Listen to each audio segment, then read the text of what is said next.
It's time for Twig This Week in Google. Stacey Higginbotham is here. Jeff Jarvis filling in for Aunt Pruitt. The great Kevin Marks. We're going to talk all about Web3. I wonder what Kevin thinks about Web3. Elon Musk. Kevin has some real thoughts about Twitter's edit button and a kind of a farewell to Gilbert Gottfried. It's all coming up next on Twig.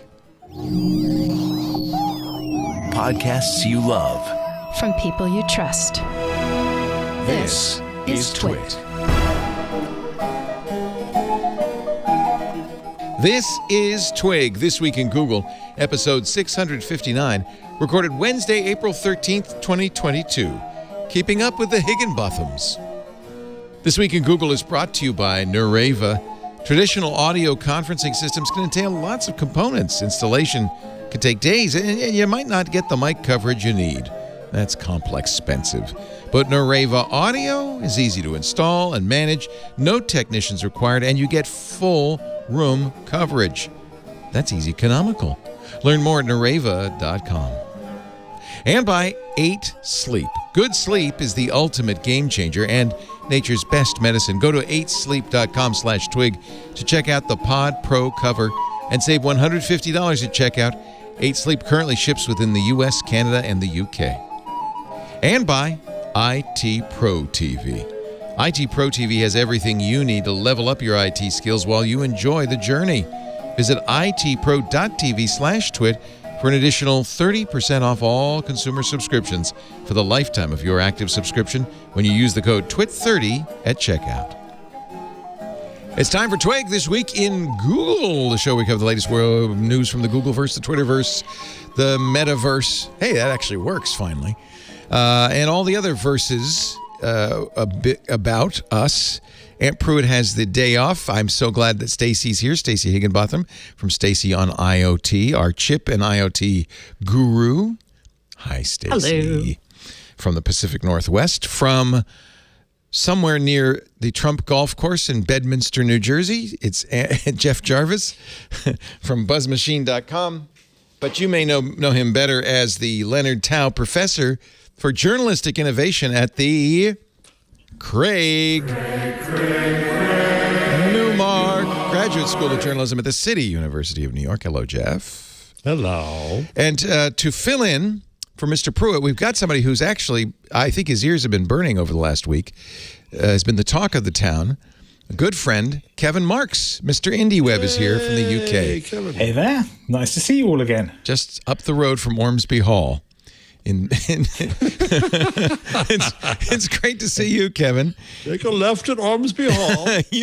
Yes, that's it. You got keep up the hill. You got Hacker Newsed and then some for your blog post about Twitter's decision to edit tweets.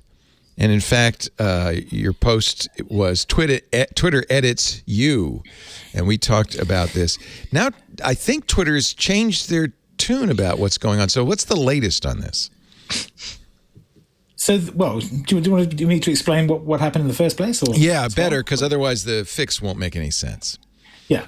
So what Twitter, for a long time, Twitter's had this ability for you to embed a tweet in your web page.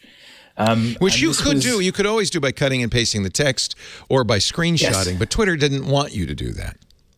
Yes. So, well, Ben Ward came up with this in 2011, and it basically gave you a little thing you click in the top right corner of the tweet that says embed tweet, and then it would give you a block of HTML to put in your page, which was a block quote with a tweet in it and a link to the tweet, and then a link to some script that would take that and flesh it out into... Oh, and he's frozen. We'll never know. Here's the block quote. Yeah, so what the HTML looks like. Would the block quote, it would have the text of the tweet in it? Yeah, so if you look, it's got the text of the tweet in it. Right here. We are working on it. And who said it. Yeah. Yeah, I'm quoting Twitter, so it's a little bit confusing because it's Twitter and Twitter. Right. But yeah. But you'd also get the link, the href. But most importantly, you'd get this little bit of JavaScript. Yes, so it before calls you go on, can I widgets.js. ask a dumb question? Yes. Can I ask a dumb question before you go on? So that's when you embed, which, if I'm doing my WordPress blog in the old days with code, I would embed the code there. Now with Medium and WordPress, you just put in the address. does that call on the embed code, or does that embed differently?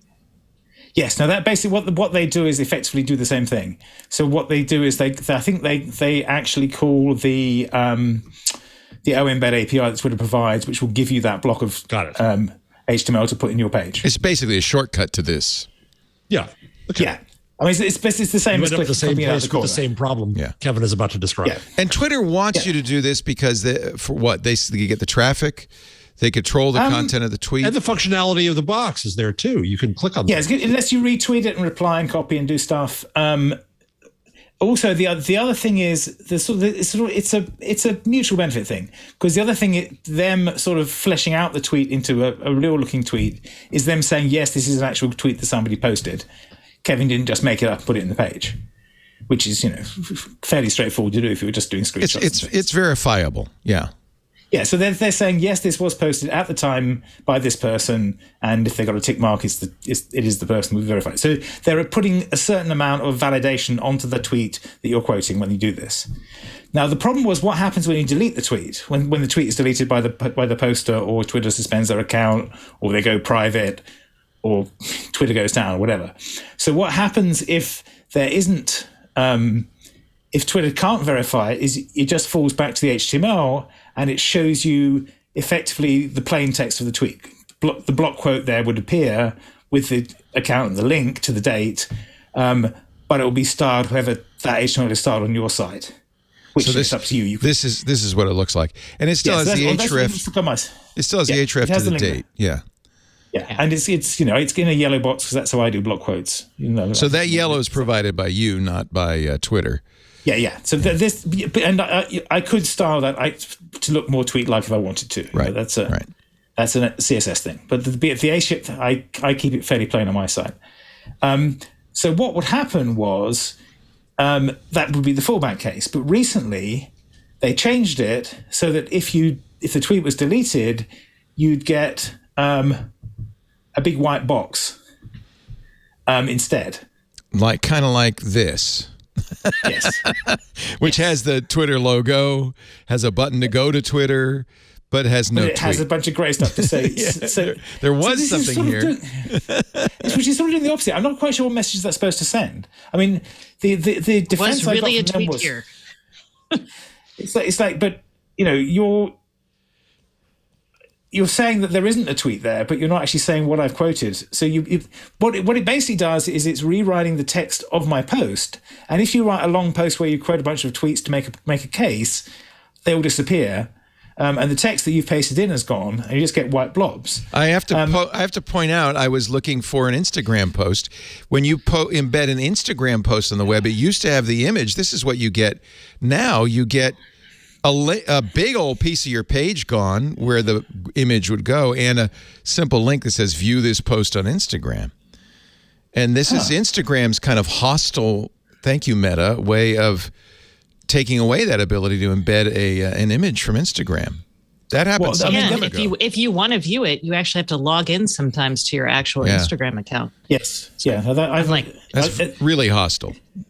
So I hadn't seen that one because I haven't embedded Instagrams like that. But yeah, it's a similar thing. It's them saying, "Oh no, this is now under our control." Yeah. And the response from Twitter was that we're treating this to better respect when people have chosen to delete their tweets, and it'll have better messaging soon, according to a PM who was involved with that, who hasn't tweeted since. So I hope she's still okay.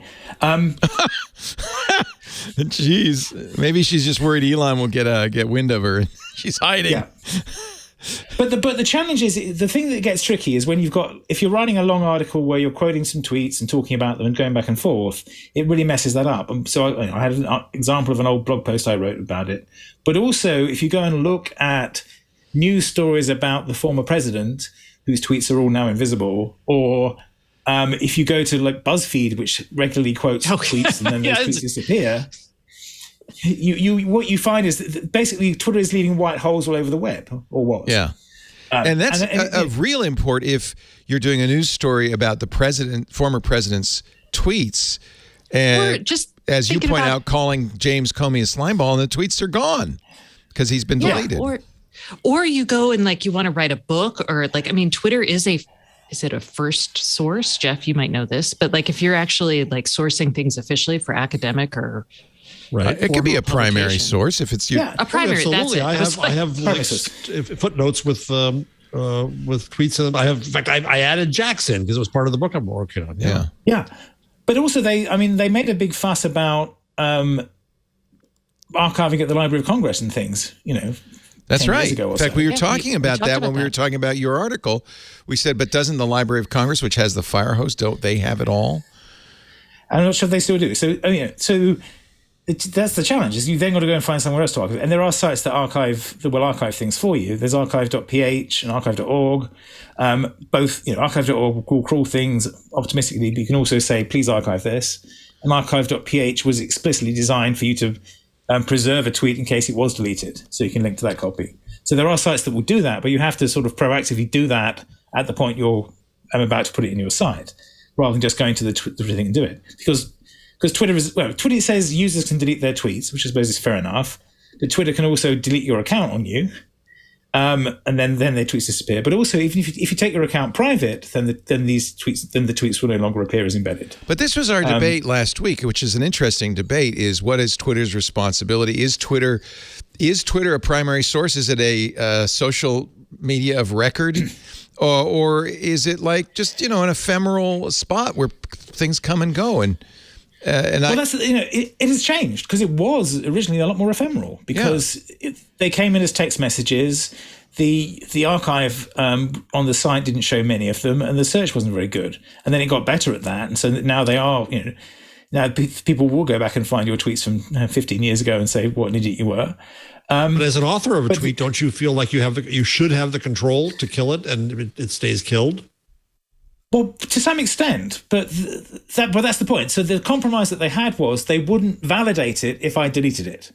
So they would just fall back to the, Jeff says Kevin said this, and you just see the quote. You wouldn't see the verification by Twitter. Kind of like I'd copied and pasted it or done a screenshot. Yeah, so I could have pasted it, but I could have edited it. It's straightforward enough to make someone's tweet say something else. You can just change the text, Chrome, and edit it. Yeah. Stacey, you were going to pop in? No, I was just going to say, I look at Twitter like if you would look to talking to a journalist, right? You're on the record. There's nothing secret about tweeting, right? So I feel like once you say it as a user, you may want to disavow having said that at some point, but you said it. And it's a trade-off there, because it's Dana Boyd's context collapse problem as well, because a lot of the time on Twitter, you're talking to some people and you're not really thinking about, you're talking to the world. And those of us who work in media are sort of more used to the idea of being on the record and so on. But a lot of times people are just responding and going back and forth, and then suddenly find that their tweet has been made into a cause célèbre or been sent a pile on by somebody with a bigger account. Who didn't like them, and they're going to get abused for the rest of the day, and so on. So there are some messy issues with it, and certainly people should be able to hide their tweets and hide their accounts and so on. And that's part of what gets tricky as well, because Twitter has blocking and semi-public accounts, and also you can delete your account and then undelete it again. There's 3 or 4 states you can put Twitter into that will mean people can't see your posts. I'm blocked by Chris Dixon because I argued with him about Web3 or whatever he calls it this week, which means if I want to read his posts, I have to go and open them in an incognito window to work out what he's complaining about, and so on. So there's sort of these trade-offs like that you hit all the time, and then there's there's the nuance of how Twitter displays the conversation itself, because they will sometimes show you conversations with bits missing because someone's blocked you or someone has blocked the person who's quoting them, and that gets a bit ambiguous as well. I will sometimes see Chris Dixon's posts if someone I follow has quoted them, but only sometimes. So they haven't fully, solved the problem, because it's actually solving the problem is hard. Transclusion is a hard problem. So, I've got some sympathy with Twitter for trying to deal with this, but I think the original thing that Ben did years ago of we'll give you the text of the tweet as a block quote that will be in your page, and that if Twitter breaks or 1,000 years time, it'll still be there. It's not just Twitter. If I embed a YouTube video and that video is deleted, I'm going to have the same problem. We've shown you Instagram. They actually do the stuff that hasn't been deleted. No, that's true. Yeah. I mean, the thing about Twitter is released initially was text, and you can quote the whole thing straightforwardly. It's harder these days because there may be large images embedded and so on as well, and you don't get those in the block quote. They'd have to give you a lot more stuff to paste in for that to work. So, the environment of Twitter has changed since this was first invented. So you don't really actually necessarily have in a way a battle over what Twitter is, a debate over what Twitter is. Yeah. So your complaint was that Twitter... It's a debate over what the web is as well. Because basically... Yeah, so Twitter was saying, okay, we can... the bargain we made with Twitter when they put this out, and it's still quoted on their website, is what happens when an author deletes their tweet? The Twitter widget's JavaScript will not display a fully rendered tweet if the tweet no longer exists on Twitter. The fallback block quote containing tweet information will be visible on the page. That's what the how to use this thing says. So that's been the sort of the contract, if you like, and the reason to use this for a long time. And if you are doing if you're doing a BuzzFeed compilation, or if you're doing a sort of here's what 6 people say about this thing and here's what I think about it, and doing those kinds of quote response type posts, then that the quotes will still be there for you in your text, even if the tweet has gone away. Which is I think that's the right compromise. That's the compromise that it makes sense at the point they said it. But that's what Ben Ward told Ariel Waldman 11 years ago when she asked him. The embed code is a block quote containing the tweet content. This is from your page. If it's deleted or 1,000 years in the future, note, the text remains. So there is kind of a promise, explicit promise. That one hasn't been fleshed out. It's fleshed out for me. Maybe you've got the other things. You may have a script blocker that's blocking the tweets. Oh, I do. I have lots of script blockers on here. So nothing works well on my site. In fact, I don't see your images or anything. I don't know what you're doing on your page. I can't see. Oh no! Well, if you have a nice internet. Well, if you so on the right hand side of my post, I've got. If you might expand the screen. I did. I'll shrink it down to a normal size. You see all these tweets? No images. Yes. Nothing. That's the blocker at work, right? It's hot linking the Twitter profile images directly in there. Yeah. So, which is it's a third part. I think my scripts are blocking third-party embeds, probably something like that. Yes. Well, no, I think probably specifically some of them, because that script is a third-party embed too, but maybe I'm directly injecting it. But yeah, so I've got those comments on the side are web mentions that I'm embedding in the site through some indie web things, and they are coming from Twitter through bridging. Let me turn off uBlock Origin, and maybe we can get this page to. I thought you were /dotted. I thought the Hacker News had destroyed your page. No, it's still not loading. Show you my version. No. Yeah, that was uBlock Origin. So Firefox might be doing it. I run a lot of protection. Yeah, no, there's lots of. There's lots of ways you can block it. I mean, I can show you my version if you want to see. No, I believe you. I know your webpage didn't look that bad. It's like, I can build a web page, y'all. Let me show you. But that's what's interesting. This is what indie web is all about. And all of these protective things that I have going on are because people are doing nefarious things with stuff that should really be the kind of foundational capabilities of the web to interlink. Yeah. But I have to protect against it, unfortunately. But there's also an issue we have with web mentions as well. So with web mention, when someone links to you and comments on your site, they can send you a mention to say, I've done that, and I can pull their quote in and put it on my site. But we also have a way for that to deal with deletion too. So if they delete it, they can web mention me again and return a 410, which is HTML for gone, or HTTP for gone. And then it's up to me to delete it from my site as well. Or if they edit it, we can show the edited version. So we have that mechanic in indie web as well, and a dynamic way for removing the content. So potentially we may hit a similar issue if people are starting to edit pieces out. But the point of web mention is more that we're explicitly pulling in the response to our thing rather than actually quoting it. So I think there is a distinction between I'm quoting something here, and therefore I've editorially found it and written down what it says, as opposed to I'm dynamically pulling in a response to my post here. Here we are. I've reloaded it in Chromium, and it works just fine. So there we go. You can see it better now. Yeah. Firefox, I had strict blocking. Yeah, you had to strict things like so basically you can see I've got some likes at the top and I've got some responses here, and these are indie web mentions. These are indie web mentions, but they are mostly pulled from Twitter, I think. Okay, but here's the Hacker News. Yeah, and all the bots that I love web mentions. I've been trying to get it to work forever in a day, but so yeah, this looks okay. Now I'm seeing. Now you've seen what's going on. Yeah. What's going on? So the good news and then is. Go ahead. Sorry. Yeah, so you should see Ben's and Ariel's quotes back in fleshed out in actual Twitter style. Yeah. This makes a lot more sense now. So the good news is, but I wanted to fail nicely, and it did in a way. I just didn't have the images, and I didn't have the I had the text. So you were getting the fallback case that you were meant to get, right? Which was the other point of this. Is like if JavaScript fails or whatever, you've still got some useful text there. Yeah. If you're reading it in links or something or a screen reader, the text is still there. Yeah. So what happened was I wrote about this. Hacker News wrote about it. The Verge wrote about it. TechMeme wrote about it, and so on. And so it got some circulation, some pickup. And I think some of the media organizations started asking Twitter about it, and Twitter were like, that's more complicated than we thought it was. And then Mark Jacquet built a tool to fix it. So basically some scripts you run that would stop Twitter removing them from your page as well. So I embedded that too.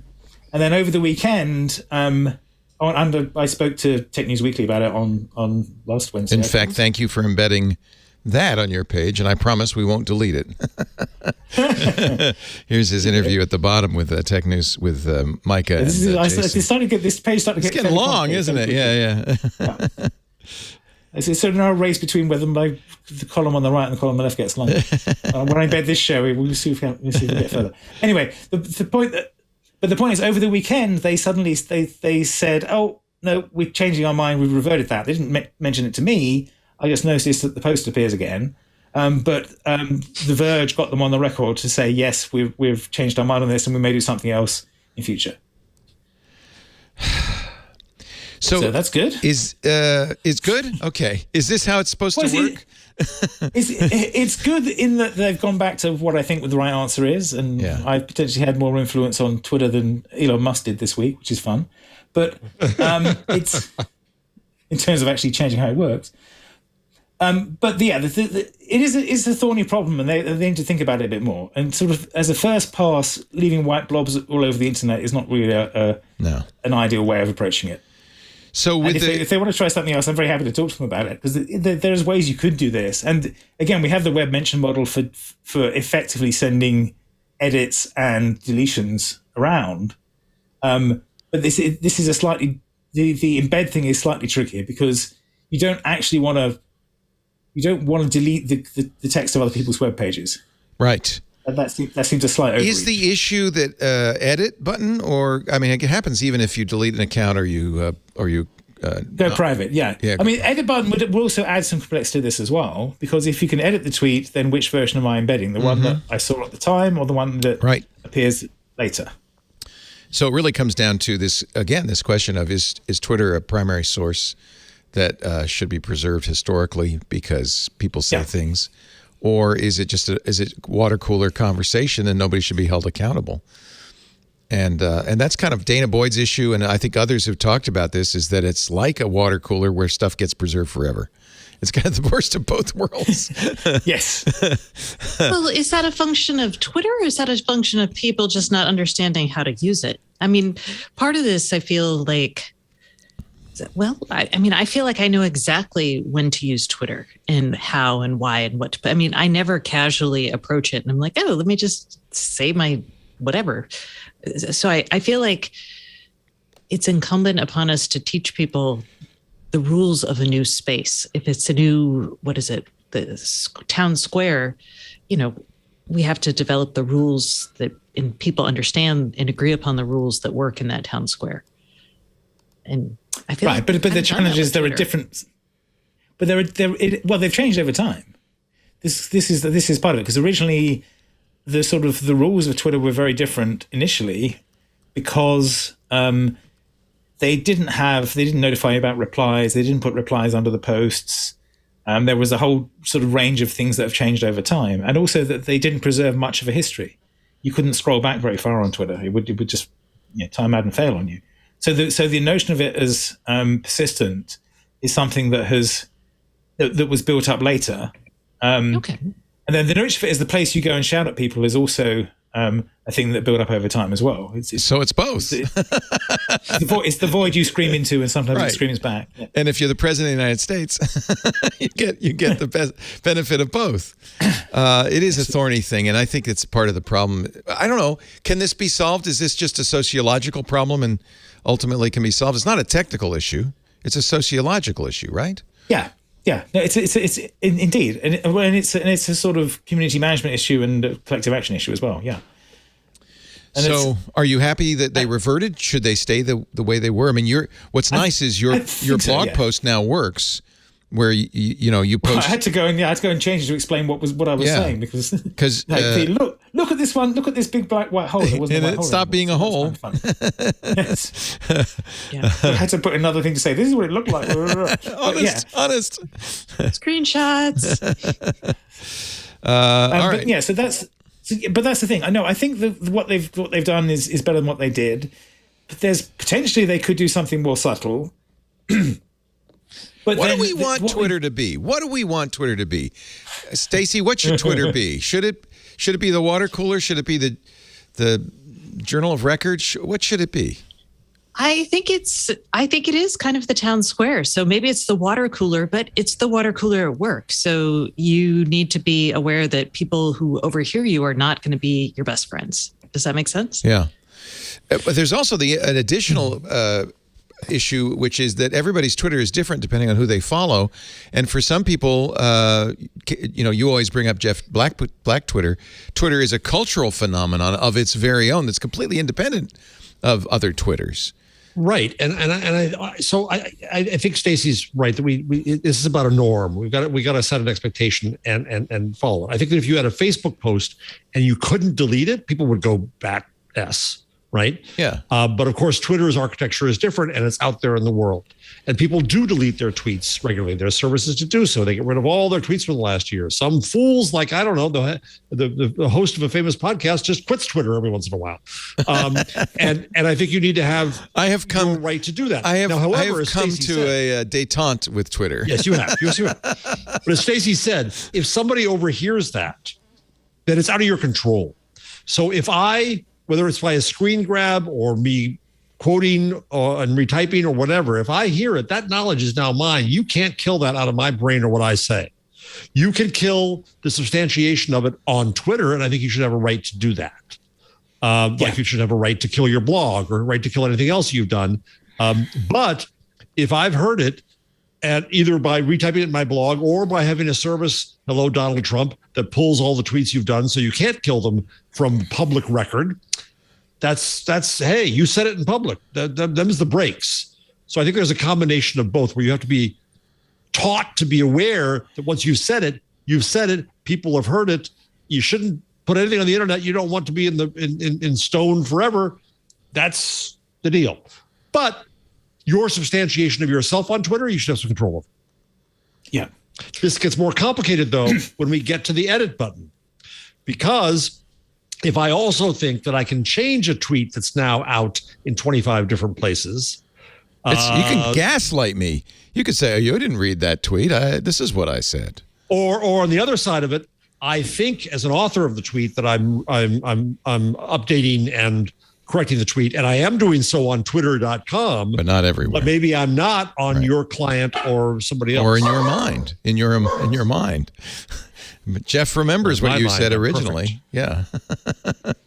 It's a really it's a challenge, but this is a good example of how the internet and internet norms are still in flux, and we don't really know. I'm sure Elon Musk would have fixed all of this in about we're going to get to that. 3 hours. We're going to get to the big Elon.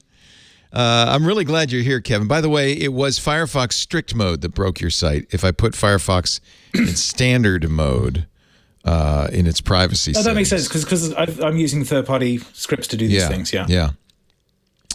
And I generally run in strict mode, which breaks a surprisingly large number of things in the world. So I don't know. Paranoia doesn't pay. No, it pays fine. I just I'm not going to see things as others do. His world is black and gray and not very pretty. Yes. Stronger protection. It's like, by the way, last week when we ended up making fun of the Twitter version of that, the bear Twitter. I don't know if you saw, the founder came on and thanked us for the attention. That's exactly what I want. I want the boring Twitter. Yeah. So that's Leo's world, is boring Twitter. Boring Twitter. It's my new pick of the week. Bear.tw. Twitter without all the stuff. That's Leo's world. That's how I want. In fact, boring. Can I get rid of the images as well? I want to get rid of the images. I don't like those. So rude. See that spark of color.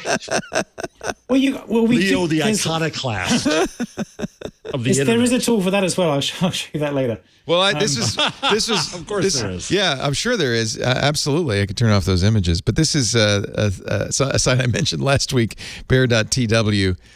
Which is supposedly just the tweets, man, nothing but the tweets, just the facts. And they mocked me. You're missing some cute dog photos. I'm missing all the cute, every single one. But I do have a Neil Dash and Paul Graham, and that's all I care about. Let me take a break. We're going to come back. It's so good to have Kevin Marks here. Love having you on the show whenever you can. Sitting in for Aunt Pruitt. Kevin is as you've probably gathered by now, strong proponent of the open web. And indieweb.org is a great place to read more about that. And I'm always trying to live the indie web life. And his blog is kevinmarks.com. Our show today brought to you by Nureva. You know, we're coming back to work. We're in this new hybrid work situation where some people are in the office, some people are at home. We still have to have meetings. That means that huddle room, that conference room suddenly is a mess. Is a mess because you want people at home to not feel disenfranchised. You want them to be able to hear the conversation. We want to be able to hear them. Do you bring in some fancy AV company to put in cameras and big screens, big Cisco systems and spend thousands of dollars and have wires and microphones and it's, an inflexible mess that has to be configured and calibrated constantly? No, you don't need that traditional system because we've got a better way. Great audio simplified with Nureva, Nureva. They have a patent on something they call microphone mist technology. With this patented technology, all it takes is one or two integrated microphone and speaker bars. They look like sound bars. If you go to the website, they look exactly like sound bars on a wall. They can fill the room with thousands of virtual microphones. No dead zones. Everyone everywhere in the room can be heard clearly. Meeting participants, class members can talk, can move naturally in the space, can face any way they want, can socially distance if they need, and still be heard by remote participants and vice versa. It's remarkable. And not only is it much less expensive than those traditional systems, it's much easier to use. Continuous auto calibration means your rooms are always instantly ready with optimized audio. You don't need to bring in a technician to calibrate. In fact, your IT department gets a console that makes it very easy for them to monitor, manage, and adjust your rooms, no matter how many you have, from anywhere. No need to go from room to room. And the installation, well, if you've ever put up a sound bar, it's literally that easy, a 30-minute DIY job. That's incredible. Big savings on time, cost compared to traditional systems, but you are going to love it. And if you're still using that spider that sits in the middle of the conference room table, please stop. Just stop the suffering. Stop the insanity. Go to Nureva.com, Nureva, Nureva.com. Ask yourself, do you want to go with a costly, complicated traditional system or make the leap to simple and economical Nureva? Learn more at Nureva.com. We thank Nureva so much for supporting This Week in Google. Nureva, Nureva, Nureva.com. What do you use for your website, Kevin? What is the engine? Oh, you're muted. Did we mute him? Did he mute him? No, I muted myself because I was pouring water. He muted. It's just plain HTML. I mean, wait, what? You edit it in a notepad? Text edit? I did in Visual Studio Code now, but yeah, You're kidding. Or edit, but you edit in VS Code. It's not even Markdown. It's just why would you use Markdown? It's HTML. Wow. It's HTML. Wow. So if I view source, it's going to look exactly like it looks to you. Yep. That's marvelous. Wow. I mean, I've got it's served through Heroku static pages because I always think, I'll do something dynamic, but I never do. That's so it's just a bunch of handwritten HTML. Wow. That's old school, man. And then I've got it, so it's in GitHub. I check it into GitHub, and that redeploys it so that I can edit it locally and then hit sync in. I use a static site generator called Hugo, but so I'm writing. I like Hugo. Hugo's good. I like that because it's static, and then it's generating the HTML for me, but it's static. Yeah. And I actually I check it into GitHub, so GitHub can serve it too. Yeah. I mean, I keep meaning, I should convert this to Hugo rather than keep editing it by hand, because then I'd get like tag pages and things. But I can never quite get around to it. And for your web mentions, do you use Bridgie? What do you use for your web mentions? What I use for web mentions is webmention.herokuapp.com, which is written by Vox Pelli. And it's an app that I link in, and I set that as my web mention target, and then it injects that right sidebar. And I put some this CSS is really sweet. So instead of a comments, if people mention you on Hacker News or on Twitter, looks like some other places as well, they'll go right here. Some direct sites, they turn up there. So some of these are sort of actual pure web mentions, and most of them come from Twitter, which comes through Bridgie.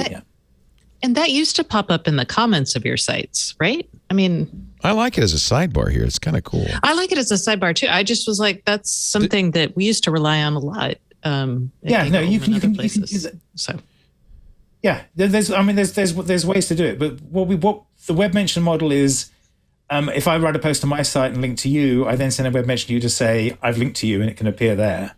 And what we've done with Bridgie will check Twitter for links to that URL, and when it finds one, it'll add it to the page as well. So that's the trick. So you can see that they've all got Kevin Musk on Twitter edits you in there, or so on. Yeah. It's actually a bit more subtle, because if people reply to a tweet where I've posted that links to it, it'll come back there as well. So you get fancy. There too. I recently switched to using Mastodon as my comment system. So it's similar to that, except instead of using Twitter, it uses the Fediverse. That works. Yeah, and Twitter is. Mastodon is marked up with microformats too. Right. So if you send a web mention from the Mastodon post, it will show up properly in here, but it doesn't send them by default. So you'd have to call the API to put them in. Yeah. I am such a strong believer in the free and open web. I just feel like whatever we can do to kind of preserve that is great. So let's catch you up on the saga of little old Elon Musk. There should be a ballad, the ballad of Elon Musk. Sit right back while I tell you a tale of a billionaire who wanted to own Twitter. So he, as you know, if you've been paying attention, over the first 3 months of 2022 has been slowly, they say, paying cash, which sounds like he's actually like licking his thumb and spitting out bills for shares of Twitter, got himself all the way up to 9.2%. Delayed mentioning that, by the way. Now he's being sued because the SEC requires when you get to 5%, I think 5%. 5%. Right, you have 5%, yeah. You have to report. He got to 5% by March 14th, but didn't file till April 4th. And so there's an investor lawsuit saying, and I think the SEC should probably also do something. I think they're investigating, saying, hey, you essentially kept the price artificially low by not telling everybody you were buying up Twitter. Of course, as soon as he filed on April 4th, Twitter stock price went up 27%. So right, which proved the point. Point. Couldn't have better evidence, better receipts than that. Yeah. So anyway, he is now a 9.2% shareholder. which at that point gave him, I guess, enough stock that Twitter said, well, we better ought to listen to this guy, even though he's kind of obviously a troll, offered him a board seat. Now, this is where it gets interesting. And invited him to speak to the staff for an AMA. The AMA has been canceled, and so has Elon's board seat. But we're not clear on what happened. It's exactly why I didn't want him on the board in the first place. He's just a troll who runs around doing his own thing, and when rules get in the way, he backs off. And this is exactly what we thought would happen. So I think it could be. I don't know. Do you think Agrawal said, no, never mind? Do you think Elon said, no, never mind? Or did some lawyers, what I hear, what do you hear? I hear is lawyers said, you just can't do these things. You have a fiduciary responsibility, right, and you can't go around telling the public what's going to happen at the company without knowing it or before it's known. He did delete a bunch of tweets over the weekend that were offensive, stupid, childish. Well, that's nothing new. you know? I mean, I think he realized someone probably set him aside and said, look, you can do all this when it's your own companies. When you come in and do this to other companies, this is a problem. And then I think also Twitter's lawyers probably were like, yo, really? Is this really what we want? And I think probably everybody woke up next to each other and was like, oh, yeah, no, this isn't right. He was putting up polls, kind of facetious polls. At one point he said, should Twitter delete the W in Twitter for its name? Which is just perfect for his humor. Like a 9-year-old joke. For a joke by a fourth grader. It turns out, according to the timeline from the Washington Post, that on Saturday morning, he told Twitter he would not be joining the board. Now, there's another thought I had, because remember when we said maybe one of the reasons, I think you, Stacey, said keep your friends close, keep your enemies closer. One of the reasons Twitter offered him a board seat is because board members are not allowed to own more than 15%. Bingo. Yeah. But also then they have fiduciary duty, so he would have to follow the internal code of conduct about... Yeah. No, because you're given non-material information, and therefore, if you say it publicly, you are violating. That's never stopped him in the past, and the SEC has barely slapped his wrists for these things. No, I'm not. Yeah, no, but that's when has that stopped him? Is my question. Well, because he has beneficial ownership of his own company, so he's not going to sue himself, whereas Twitter could sue him for doing. Yeah. Okay. So the lawyer said, Elon, you're going to have to muzzle yourself. He said, I'm not doing that. Also, Elon, you can't buy any more shares past 15%. I still think Elon, I mean, he's got the money. If he wanted to buy Twitter, just do a hostile takeover, he could buy a 51% stake, I'm sure.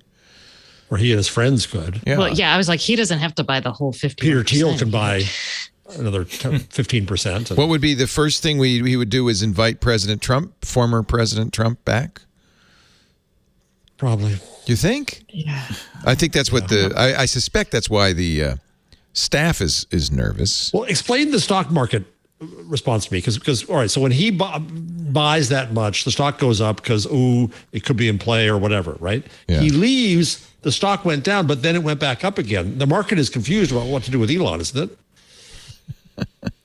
The market's confused would be probably sufficient in that sentence. Yeah. Yeah. I don't know what the market's thinking. There's certainly some people in the bought shares when Elon was a massive shareholder. Just because, why do you buy shares if you're a speculator? Because you think they're going to continue to go up. So buy some shares because there's going to be a move to buy more shares. Sorry about that. What is it now? Went to 39 to 50 on April 5, and right now it's at 45.85. 45.85. So it did go back down a little bit. Yeah, that's not uncommon though. Yeah. Yeah, you buy, what is it? Buy on the rumor, sell on the news. I don't know what the news or the rumor was. It's still way above its April 1st price of $39.31 before the Elon announcement. So it's still up a significant amount. Up 38% in the past month. That's still some good money. So I would say overall the stock is bullish on Twitter. The stock market is bullish on Twitter with Elon's involvement. I think they're just bullish on the fact that there's chum in the water. Like I feel like being a stock market investor now is based solely on like stonk behavior. Noise. I guess I just don't even know anymore. Oh, I think you're right. But I mean, so traditionally, the vast amount of stock movements come from institutional investors, pension funds, things like that. People who presumably, are solid and steady and informed investors. I even though Robinhood and Public.com and all these, I was just gonna wonder if it becomes a Robinhood stock. I don't think that, do they move the market enough to really make a difference? Elon behaves that way and can move the market. So that's what it feels like to me. We know like his tweets, basically are pump and dump sometimes when he says, we're taking Tesla private, $420 a share, financing secured. Then it turns out that was a lie. Stock market loves it, buys it up. There's a lot of nihilism. Makes him running around. Him the richest. He is now the richest man on the planet, except for Putin. Putin's guessed to be hundreds of millions. Stock is going down. At one point, he was, because of his, basically secret ownership of Gazprom and all of the other Russian enterprises, he was thought to be by far the richest man in the world. Well, anyway, Elon's nearly 300 billion fortune puts him pretty much at the top of the list. So it worked. Whatever he's up to is working. And by the way, the gas price is going through the roof helps Tesla. Their sales are through the roof. They can't make them fast enough now. Well, that's he's been behind the war for a while, isn't it? Yeah. Well, it's up even more. I think I saw a 26% increase in orders over the last few weeks. Wow. Well, that makes sense. I mean, I'd want an electric car now too. Plus, everybody's Honda just did their announcement to not produce gas-powered cars. I mean, sure, it's by 2040. There's tons of choices. Yeah. Yeah, we're basically hitting the inflection point for electric vehicles in Tesla. Stacey, if you were going to buy a new electric car right now, which would you buy? I really don't know. I'm waiting for things. I'd look at the Audi maybe, but it's pretty expensive. And I really want a Subaru. I want the electric Subaru that doesn't exist yet. So the Toyota Subaru one. There isn't one. Subaru's not making. Well, there's going to be car yet. The Toyota stupid name car is going to be a Subaru too. It's almost Wait a minute, what? Now I'm confused. That's two different companies. Yeah, Toyota. I know and Subaru, that, but the Toyota B4Z1568, whatever their stupid brand is for it, is a Subaru. B4Z is also going to be a Subaru. The all-electric. Let me see. Not a Supra, a Subaru. A Subaru. You're right. The BRZ is a Toyota. See, it happens. I can't Japan be right Subaru. Once in a while. It happens. Okay. Yeah. Oh, it was okay. Well, there you go. There you go. The BZ4X. So it's coming out. What a brand. Yeah. Well. Solterra. Toyota owns 20% of Subaru. It also has a 5% Mazda. So Tesla, I was wrong. I underestimated. Tesla, it's estimated, has seen 100% increase in orders in some areas of the U.S. as gas prices soar. Jesus. So that's Faust lived. Yeah. Whatever Elon's doing, he's doing it right. But there's still a huge the market. wait for those, isn't there? Yeah. Oh, yeah. The wait's getting longer and longer and longer. That's all right. They're taking the orders. Okay, so Elon now is back to being a private citizen. I think it's a great. Is he going to buy Twitter? Is he going to do what you think, or is he going to get bored? No, he's bored already. He's already bored. I guarantee you. We should check his tweets. yeah, the latest. Twitter lives and dies, though, by these guys, right? When Trump was big, Twitter, that made Twitter's. For 4 years, Twitter was the place to go to find out what's going on. But I go back to my Black Twitter example. It's the longest of long tails. Right. The most popular person on Twitter is a tiny proportion. Oh, this is interesting. Tiny proportion. Elon has not tweeted in 4 days. Is he dead? Is he okay? His last tweet was April 9th, right before the news came out that he wasn't going to be on the board Saturday. Very interesting. He hasn't tweeted at all since then. Not to talk about Dogecoin, not to talk about SpaceX, not to talk about Tesla. How often does he tweet? Normally, like 100 times a day. You want to see all the tweets from the last day he tweeted? This is April 9th. Okay, ready? April 9th, April 9th, April 9th, 9th, 9th, April 9th, April 9th, April 9th, 9th. Okay, yeah, but when he's not on a weird pump and dump scheme. April 8th. April 8th, 8th, 7, 8, 7. I guess somehow he's tweeting in 2 different time zones. This is my favorite one. This was the one I bet, I'm going to guess, got him bounced from the board.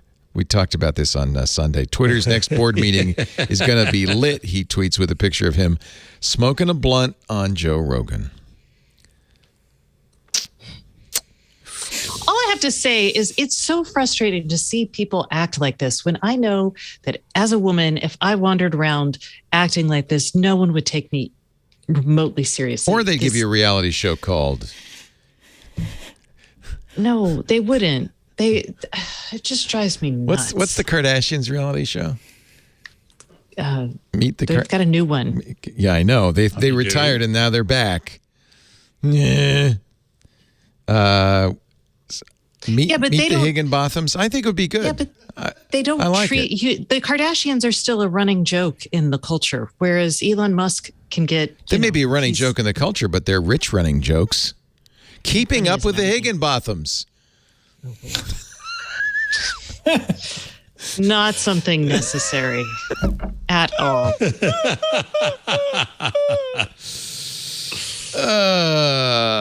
All right, let's move on to more serious matters. The war in Ukraine rages on.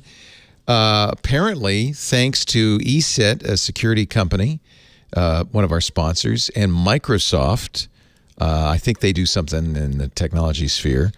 The Ukrainian power grid, which was going to be taken down any minute now, withstood a Russian cyber attack using, they believe it's Sandworm, a Russian military group, using kind of an old school malware.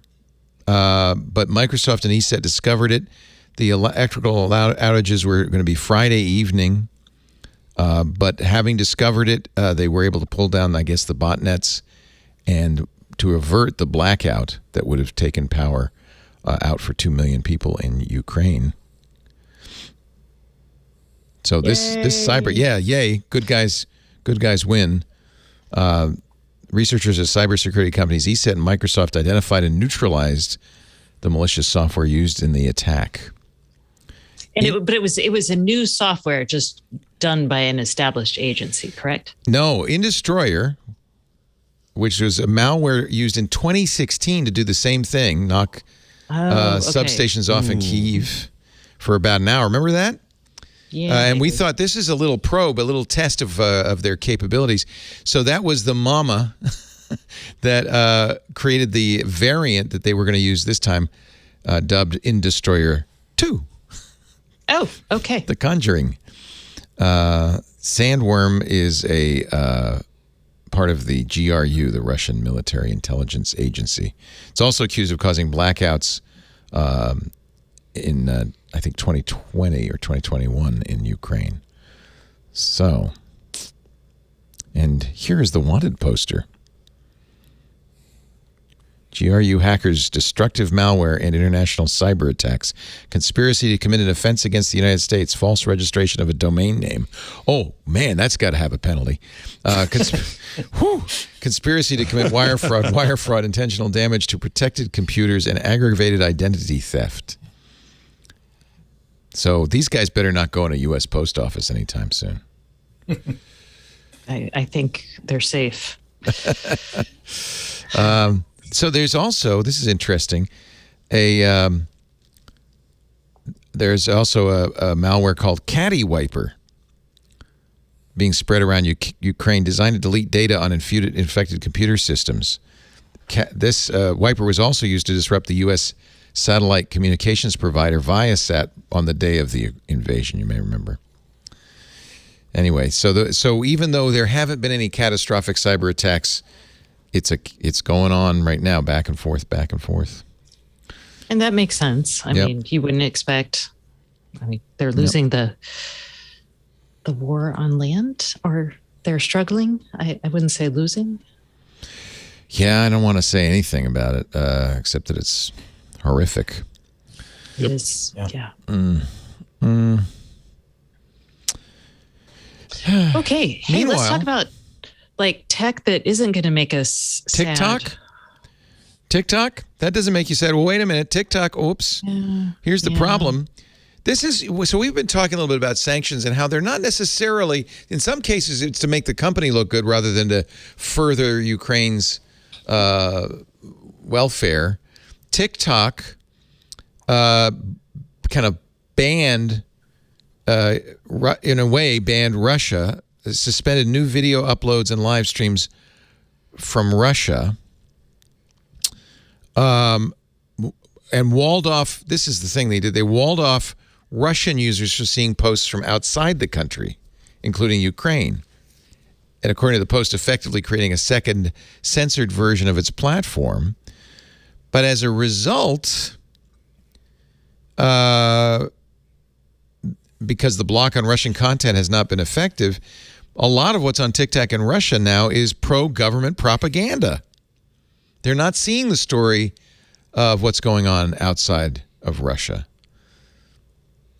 So this is an example of sanctions gone wrong, I think. Yeah, but I mean, these are blunt tools, and so it makes sense that we're going to have to figure. I mean, in a sense, you'll see. Actually, there's another story I think on Algospeak. People have to get creative. People will get creative, but I mean, when you're trying to... I love this story. You want to talk about this? Yeah. I'm just, it's just... This is Taylor Lorenz doing great stuff. She's doing, freed from the New York Times, she's doing great work. Yeah. The Post. She's now at the Post. I was looking forward to doing this story. So if you use TikTok, you know that the TikTok algorithm looks at things you're saying. And so in order to get around the TikTok algorithm and talk about what you want to talk about, TikTok creators have started to use, she calls it Algospeak, but euphemisms. For instance, instead of a vibrator, you might have a spicy eggplant. Instead of saying dead, you might say unalive. She's got a whole series of stuff. When TikTok started banning COVID-19 misinformation, people started referring to COVID-19 as the Backstreet Boys reunion tour, or calling it Panini or the Panda Express. When young people began to discuss struggling with mental health, they talked about becoming unalive. Sex workers call themselves accountants, and instead of using the word instead of using the word porn, they use the word corn, or better yet, the corn emoji. So if you see an accountant who's into corn, it ain't what you think it is. We've all become Chinese, right? This is all the tricks that the Chinese had. Oh, that's why Winnie the Pooh. Years. That's why Winnie the Pooh. Well, that's why they banned Winnie the Pooh. Yeah, they caught up. That's the problem. It's iterative, yeah. Yeah. But this is Dana Boyd again was explaining how teens have been doing this on social networks for decades. Yeah. It's very much like you use an idiolect that other people don't understand to talk about what you want to talk about. POS. I remember when you were my kids were doing ICQ, they'd write POS, and I didn't know what it meant. It stood for parents over shoulder. And it was like, just who is also a POS. Yeah. Anti-vaccine groups on Facebook do this too. They change their names to dance party or dinner party. Vaccinated people were referred to as swimmers. It's a great story just because so for instance, instead of saying LGBTQ, they say they're members of the leg booty community because apparently that's what the voice synthesizer turns LGBTQ into, is leg booty. Oh, that's hilarious. I didn't realize that. Oh, I didn't know that. That's beautiful.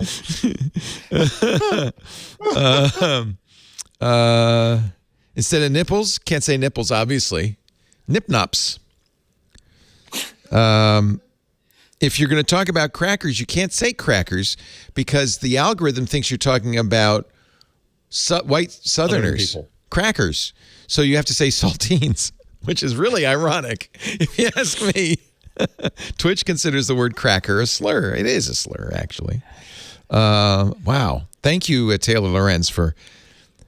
Oh, yeah, that's also... Here's another one, the TikTok's text-to-speech. You can't say lesbian. So what they write is $BIAN, which the text-to-speech pronounces le dollar bean. So they just started writing le dollar bean. But you're right. This has been going on. This has probably been going on since, the serfs saw the Lord coming. Said POL. Well, yeah. Well, it's kind of fun because I'd be very curious to see how quickly it spreads with social media, right? So, like, that's true. How long? That's what's the true. longevity of your much faster slang, right? Or your what did you call it? Idiolect. Idiolect. Yes. So, yeah, that would be a fun thing to research. And is it different on different platforms where older people are, versus where younger people are? I just don't know. But it's super fun. Have you read Gretchen McCulloch's book on this? No. That's really good. I'll try to remember the name of it. Hang on. I think it's on. I think back there. Yeah, I think it's on my list from Jeff. I'm like, Jeff, do you read all the books on your bookshelf back there? Or I listen to because Internet is called. Because Internet. Okay. What a great name for a book. Understand the New Rules of Language. Yeah. And it's really good because she's a linguist and she goes through and talks about all these different linguistic constructions that turn up on the internet in different groups and subgroups. Love that. And also things like different ways people use punctuation depending on which group they're in and so on. My kids mocked me for using punctuation on my text messages. They said, my daughter thinks we're all yelling at her. A full stop is very rude. Yeah. Full stop. Yeah. Period. Like, if I put a period, she's like, they're yelling it. And I was like, no, people our age we just end think sentences that's with periods. the right way to write. And she's like, no, it's so harsh. So we used to think it was typing in caps, right? Now it's not typing caps. It's simply using punctuation. Yeah, don't use punctuation. That's the moral. Holy camole. So I've got a question for you all. Yeah. So at a journalism school, right, we taught proper grammar and the AP style book and all that. And if we take what I say about serving communities where they are, we, I think, need to accept and value many different linguistic styles, even in a journalism school. Of course. Yeah. Well, I think that's it's fine. controversial, though, in some quarters. Well, so I think it also depends on your platform. So like in the New York Times or in a print paper, I feel like there's probably, like use 8th grade level English when you're writing for, your local daily, right? Whereas you may do something a little more highfalutin for a magazine. And maybe for the TikTok account, you're using different language and emojis. And I don't think that's weird. It's on Reddit a lot. There are a lot of non-English speakers. So I often, cut some slack to people. But there's a lot, you see this a lot. I seen Waymo, or I see a cruise car be pulled over by the PD. I seen it. And at first I'm going, well, that's just, ignorant and ungrammatical. And now I'm realizing, no, I have to be less judgmental. That's language evolves, right? So I was editing a chapter of the Gutenberg book yesterday, and I came across this section that I actually wrote. I forgot I'd written it. It occurred to me that when Montaigne wrote his essays, he raised the bar on being able to join in the conversation because you had to be a writer. Yes, literally. Ever since then, how many people do we know who are scared of writing, whether it's a memo? It's Kevin Mark's fault. I can't keep up with his public school Ponzi education. Exactly. I went to we all skip school, can't be thank you very Kevin. much. Okay, we don't never bother. Why would you bother? Heaven's a Yale man. But you adopt different you adopt different idiolects depending who you're talking to. You have, it's code switching as well, but it's also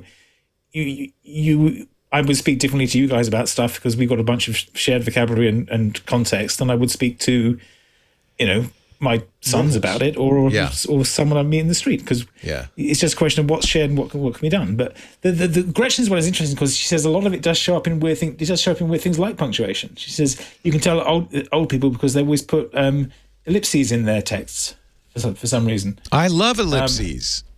You're old. Yeah.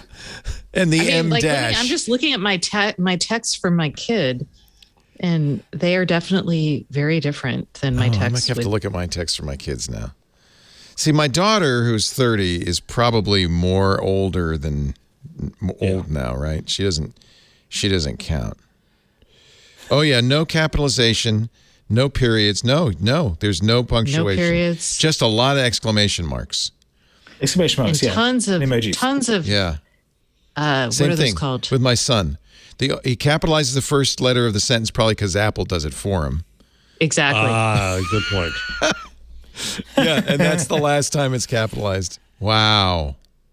And ironically, mine doesn't.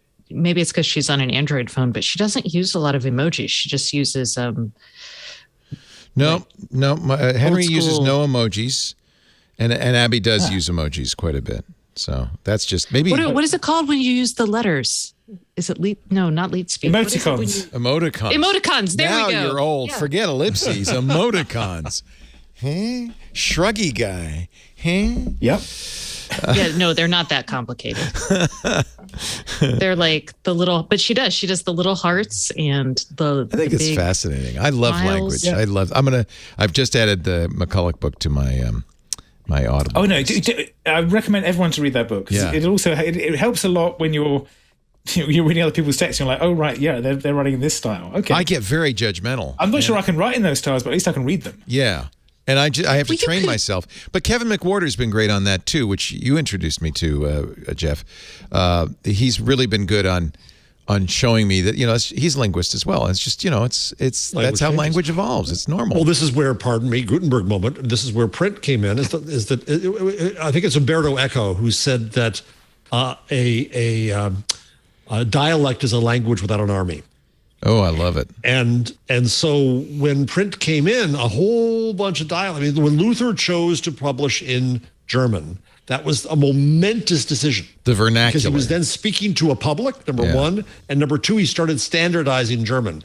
And so a national identity, long before the nation was created, a national identity of Germans was created from that moment. And so the technology had a huge impact. So now we come around and now you don't have to be Montaigne. You don't have to be literate in the sense of your grandparents. You can change the language and in fact use things that aren't in our view language. You can use emoji and you can use memes and other non-verbal, non-textual things. And I find that very exciting, but it scares the hell out of people who define literacy around the text that the rules they knew. It's a form of ignorance. And when my kids were growing up, they would always say, me and my friends did something, right? And I would always say, no, it's your friends and I. It just bugged me. Or I really hate it when people say, between you and I. It just drives me nuts. Oh, that versus which drives me crazy. Yeah. Have you been a copy editor? There's all kinds of things. But that's just terrible. That's just terrible. We're terrible people. Intolerant. Intolerant. You have just posted in our IRC, Mr. Kevin Marks, Rob Bashiz's piece, "The Mystery of a Unicode character of unknown purpose," which it looks like a line graph gone wrong, is what it looks like to me, where the arrow is off the axis, is pointing left and down. A lightning bolt on the right axis, yes. Yeah, right angle with downward zigzag arrow is the Unicode description of it. Did they ever figure out what the Jonathan Chan set out to uncover its mysterious purpose? Here's Jonathan Chan's blog. It's Unicode 237C. So it's the opposite of the Gartner upper right quadrant. Yeah. It's not a Gartner quadrant. It's anywhere but the Gartner quadrant. It's where things are go wrong. Yeah. I like that, Stacey. Wow, this is a fascinating. Did you read the Chan article, Kevin? I don't. Yeah, no, I read. I think I read that the original article. Well, I saw it through Twitter, and it was like, where is this symbol? Where did it come from? And it's been copied from like list of symbols. Nobody knows actually what it's for. It comes from. It's inherited from the Association for Font Information Interchange (AFII), which was long dissolved in favor of Unicode over their glyph registry. Anybody at the time could register a glyph with the AFII for a fee of $5 to $50.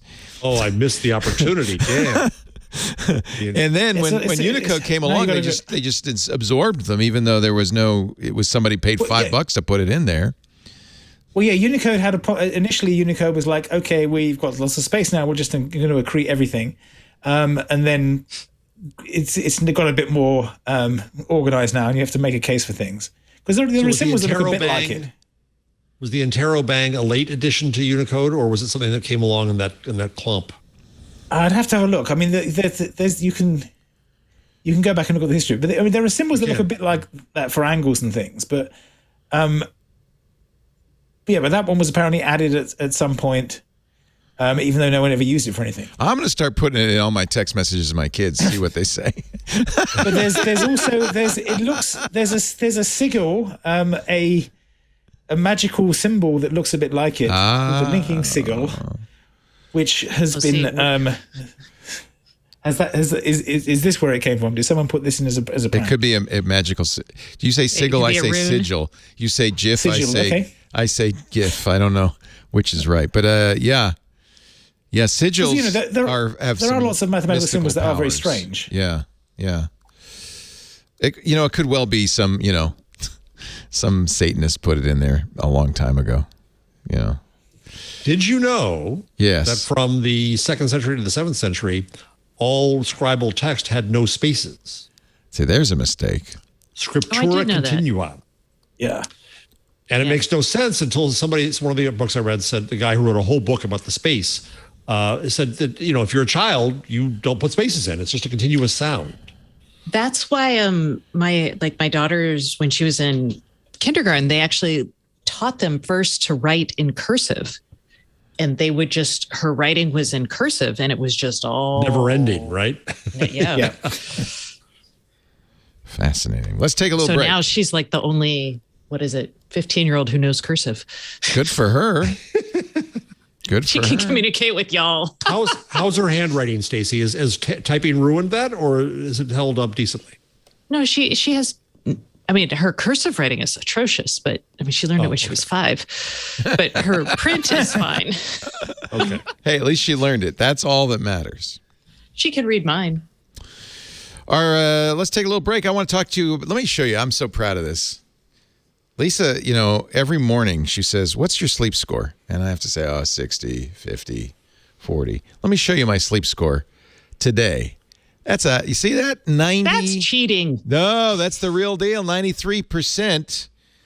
And I owe it all to, see the name up there? My 8 Sleep, magical 8 Sleep mattress cover, the Pod Pro. I first learned about 8 Sleep from Kevin Rose, who said, "Have you tried this?" I said, "What is it?" He said, "Well, so what we had for a long time, we had a electric mattress pad that would heat the bed up. But it was one direction. It was heat the bed up." He said, no, this doesn't heat the bed up. It cools it down. It can range from in the 50s to in, I think, the hundreds. So it has this huge range. And it turns out this is evolutionarily what our bodies want. So imagine, if you will, way back when you're sleeping in a log hut or something. You go to bed, put the fire out, it's warm, you get in bed. Maybe you use one of those, I used to have one of those colonial bed warmers. You put the coals in a bronze pan on a stick, you rub it around, and you get in there nice and toasty, cozy. But over the night, it gets cooler and cooler and cooler. Your sleep gets deeper and deeper and deeper. And then in the morning, you wake up. Well, that's exactly what my 8 Sleep does. Actually, it has a modern advantage. It starts warm, it's toasty, cools off through the night, so I sleep deeper. And then I've set it to wake me up at 8 a.m. It gets warm and warms me up, and it's nice and toasty, and I jump out of bed. It is incredible. Good sleep is the ultimate game changer. It's nature's best medicine. Consistent good sleep can reduce the likelihood of serious health issues, decrease the risk of heart disease, lower your blood pressure. There's even studies that says it reduces the risk of Alzheimer's. And yet so many of us struggle with sleeping well, especially as we get older. More than 30% of Americans struggle with sleep temperature, one of the main causes of poor sleep. Well, I could tell you, I've got the proof right here. From the low 60s to the upper 90s, I am falling asleep in record time. I love getting in bed. It's cozy. Faster than I ever have before, all thanks to my 8 Sleep Pod Pro cover. After Kevin told me it was a show with Amy Webb was on, she got it. She keeps saying, get the Pod Pro. So I finally got this. We got this some months ago. You can get a mattress from 8 Sleep, but I think that for most of you who have a mattress you love, I do, the Pod Pro cover is a great solution. It just goes on. It pairs dynamic cooling and heating with biometric tracking. So I'll show you this screen again because this is kind of cool. It's got autopilot on here, and it says calibration complete. It's actually monitoring my sleep, and it's changing the temperature based on what it observes. So if I'm restless, it turns the temperature down. So the autopilot is on, and it's automatically calibrating. Let's see what my sleep was yesterday. Let's see. We can go back in time. My sleep fitness score, let's see, 93. Was that yesterday? Let's get the graphs. Day before, 98. Look at that. Day before that, 100%. So I have to say, I have never felt better. You can go as cool as 55 degrees, as hot as 110 degrees. You get 2 temperatures. So Lisa and I are sleeping in a king bed. She likes it a lot hotter than I did. Last night she said, I'm turning it all the way up. I'm at 10. I said, really? It's going to be kind of warm. She loves it. She loves it. It kind of soothes her muscle aches and stuff. I don't like to start so hot. But I have to say, as it cools down, my sleep gets deep. The temperature of the cover adjusts each side of the bed based on your sleep stages. It does biometrics. It also checks the bedroom temperature, and it reacts intelligently to create the optimal sleeping environment. And by the way, I really think, so right now it's still cool out, but it's starting to get warm. This will be the thing to have in the hot summer, those hot summer nights where you sleep sticky. It's awful. Imagine it's basically air conditioning for your bed. 8 Sleep users on average fall asleep 32% faster and reduce sleep interruptions by 40% and overall get a more restful sleep. I've never had a 100% sleep score. That's amazing. With 30% more deep sleep, I know I'm feeling better. My body and mind are moving through all the sleep stages, the REM, the deep sleep, vital for physical recovery, hormone regulation, mental clarity. I love my 8 Sleep. And you're going to love it too. Go to 8sleep.com. Spell it out. EIGHT. 8sleep.com/twig. Check out the Pod Pro cover. You'll save $150 at checkout. 8 Sleep currently ships within the U.S., Canada, and good news, Kevin, the UK. 8sleep.com/twig. I admit I was a little skeptical. You remember when I put it on? I told the story of putting it on backwards. Do watch the video. They tell you how to put it on. I'm one of those, I guess I can do this. I don't need to watch the video. I could clearly see how this works, and that was wrong. So watch the video. You put it on. It takes maybe an hour to get it all set up. It uses water, actually. What runs water through it. It's not a water bed, but that conducts better, so it uses water, and it's just incredible. 8sleep.com/twig. Honestly, you don't have to wear any sensors. CJ's asking, how's it get the biometrics? It's in the mattress. It's got sensors in the cover. It's got sensors in the cover. So you're right on it. So it knows what your heart rate is. It knows when you're moving and tossing and turning. It knows when you get up, that kind of thing. And it adjusts. And I'm not sure. They describe it, I'm sure, on the app. But somehow it adjusts, and it's great. It's great. Love it. What does 100% sleep even mean? I don't know, but I just know I've never gotten there in my life. It's the first time ever. I didn't actually, when I went back, I had not looked at this, so I did not know. So I'm, Your heart rate looks really low. Yeah. You must 56. be very healthy. Yeah, that's... It's incredible.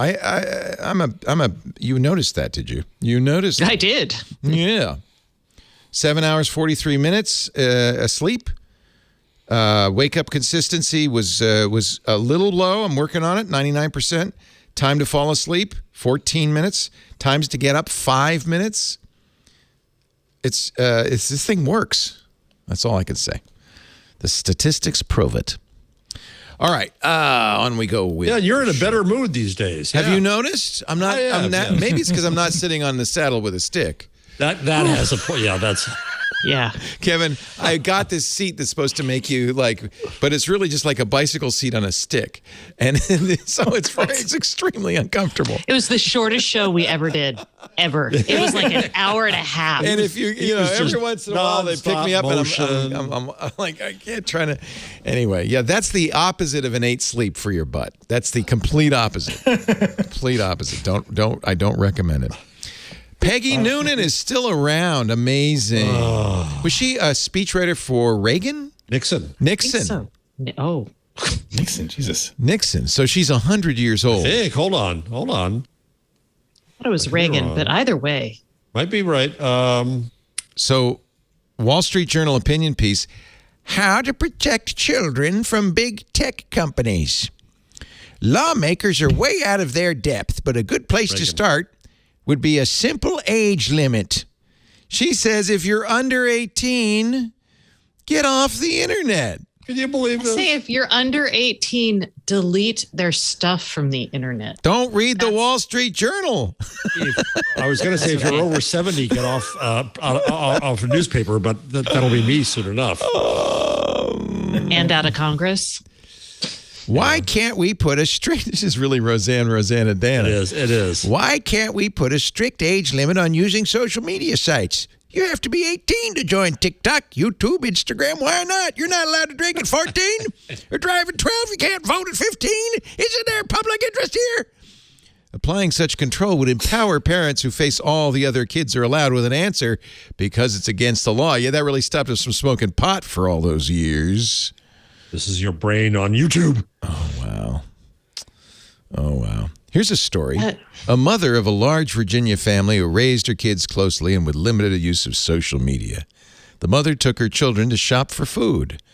The woman at the checkout counter who had been observing the family asked the mother, "Do you homeschool your kids?" The mother wasn't sure of the spirit of the question, but said, "Why, yes, I do.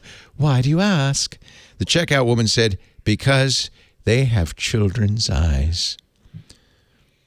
Not the 1,000-yard stare of the young always scrolling on their phones. That's Peggy Noonan's proof. Oh. Proof people should not be on the internet under 18. I actually think, so again, I'm just going to go from limited sample of my child and her friends.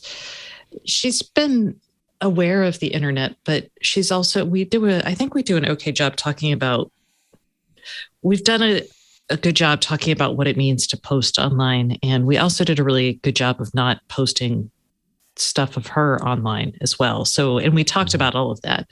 And I feel like she's actually she doesn't spend a lot of time on social media and she seems pretty sane. I was really worried about Henry and video gaming. But at the same time, I wasn't going to stop him because his peers did, and he was going to do it when he went over there. And I thought, this is the culture he's growing up in, so I'm going to let him do it. He doesn't do it anymore. And he didn't do it to excess. Now, some kids will, of course. But I didn't make it a big deal that he couldn't do it. I didn't say limit your hours. And he naturally regulated. Of course, he's a TikTok star now, so his attention span is about this long. But other than that, but he can make a living out of it. Maybe that's not the best example. He's got to edit those videos down. Yeah, some of those he's TikToks. He's got to have some tremendous focus. 30-second TikTok might take him 8 hours, absolutely, to cook and to cut and all that stuff. Content creation is not for the weak. Good Lord. Here is Peggy Noonan's understanding of how the internet works. By the way, in case you're. I don't know how old. How old is she, Jeff? She wrote 70, for Reagan. I think. I just looked it up. She must have been very young when she wrote for Reagan. She was always she's 71. 70. Well, she's not that old. She's only 5 years older than me, but she sounds like this for some reason. So, I'm going to have to really be careful about my ageism. I'm suddenly realizing this isn't going to work. This isn't going to play so well. She says, "All right, this is her understanding of how big tech works." The nature of the beast is opaque and fluid. How do you audit an algorithm? It's a moving river, changing all the time. And the algorithms are proprietary. But constructive regulation must be based on clear information. True that. Speaking as a child, as a young person, word. I asked a speaker if I was thinking correctly when I imagine algorithms. I see them as a series of waves. Not necessarily in sequence, difference in size, pushing my small skiff in this direction or that. It's not a terrible, that's actually not a bad analogy. Algorithms are like the waves pushing you along the ocean in different directions. She's describing basically dark patterns or just patterns. Sure. But she was wrong, apparently. The speaker said, no, the algorithm isn't the wave. It's the water. It's the thing upon which you sail. To go to a site is to choose to cast off. This is all aimed at her group, who apparently are avid sailors. They're all wearing very topsiders and polo shirts, and they understand this. And that's good. She's an opinion columnist. Right. You don't go to opinion columnists looking for... Yeah. I don't... Credibility? Here's the problem. You take kids off the internet until they're 18, they are disadvantaged, if you ask me. Oh, yeah. I don't know if they're disadvantaged because they'll figure it out, but I do think it's ridiculous to say, it's just a silly idea to lop children off from the internet. That's not going to happen. So, it's kind of like... Let's have some faith in our kids. Yeah, I think people just don't want to have to deal with this. Yeah. This is related to our conversation about linguistics earlier. It's very easy for us of a different generation to say, well, that's no good. That's not how I grew up. Go outside and play. By the way, does your daughter go outside and play? If we push her to. The other day, I was walking around Petaluma, and I saw something I almost never see, which was about 5 or 6 kids outside playing. And I thought, wow. Homeschooled. Yeah, they must be homeschooled. No, I thought that is weird. You don't see that anymore, and that's because, stranger danger or whatever. But I can't judge kids growing up today according to the way I grew up, because the way I grew up was repugnant to my elders. They didn't want us to watch too much TV. I can only watch half an hour a day. That was ridiculous. I'll never forgive them for that. I had a TV in my room. That's how I became a TV critic. By the way, I had a TV in my room and I never watched it. Chickenhead said there's a reason they were outside playing. Their internet was down. Do kids go outside to play anymore? What's it like in the UK? Play dates. You schedule play dates. You go over. Yeah. We used to send her outside, and she goes walking, and good for her. She goes 2 places. Yeah. But we also, there's not a lot of places you can send your child outside. A lot of people feel like, and so. Well, it used to be you'd go out in the street. And you play catch? I know. I've seen Leave It to Beaver. I get it. But in my day. You've had Lenore Skenazy on, right? I don't know the name. Free Range Kids. She wrote the book. Yeah. No, I don't think. Maybe Megan did. Megan liked to do a lot of that stuff. Okay. Gilbert Gottfried passed away at the young age of 67. Way too young. Yeah, very disturbing. He had a serious illness. You remember him, of course, as the loudmouth comic, but not many people remember him from this Microsoft Office. Before you do it, Leo, do you have a Gilbert Gottfried voice? I don't really do Gilbert Gottfried. I just know it's gravelly and shouty. That's the closest I can get. I haven't worked on it. Here's the real Gilbert Gottfried playing Microsoft's favorite mascot. This is actually a flash video Microsoft put out in the 90s when Office XP came out. Why, hello there. Hello. I'm leveraging real-time, legacy-compliant collaborative micro-branding to complete the most important project in my company's history. As soon as I finish this proposal, It looks like you're writing a letter. Oh! Would you like help? You little metallic... You little metallic... Try rephrasing your query. For example, print multiple copies of a file will lead to... Stop! Listen. Next to Microsoft Bob, you are the most annoying thing in computer history. You know Bob. He's a friend of mine. Get lost! Didn't you hear? This was when Office XP has Microsoft put your decided skinny metal butt to in the get digital rid of dust. Clippy, but the Just best look. Gottfried-like moment is Your toast, pal. right here. I'm going to need you to back out of the cubicle. Oh, really? Office XP, eh? Well, we'll just see about this. Hey, you! It looks like you're writing a letter. Would you like... Beat it. Hey, you! Anyway, everybody who knew Gilbert Gottfried said he was a very generous, sweet guy. And said one obituary, spoke with a baritone off stage. I'm sure he didn't talk like Only that. made up. Yeah. Yeah. Same thing with Bobcat Goldthwait. He doesn't talk that Yeah. way. It's not unusual. Yeah, it was a character he was playing. And the voice of Clippy, at least in that one promotional ad they picked. Was that was Microsoft produced that? Yeah, because they were finally getting rid of Clippy. Getting rid of Clippy? Yeah. And so they picked the most annoying. They recognized how hated he was. Yeah, the most annoying Clippy voice was they could hated. find. He was hated and is not much missed. Big tech pouring a lot of money. This is an article I saw today in The Atlantic into carbon removal. This is interesting. This is basically investing Google and Facebook more than $900 million into a technology that doesn't exist, with the hopes that if they pour all this money into it, that somebody will invent it. Like an NFT. It's kind of an NFT. Yesterday, an alliance of prominent Silicon Valley companies, Google, Meta, Shopify, Stripe, announced it's purchasing $925 million in carbon removal over the next 8 years. That's a huge amount of money. The purchases, which will be made by a new Stripe-owned company called Frontier, is the largest ever, almost $1 billion. But as you may or may not know, carbon removal right now is kind of a pipe dream.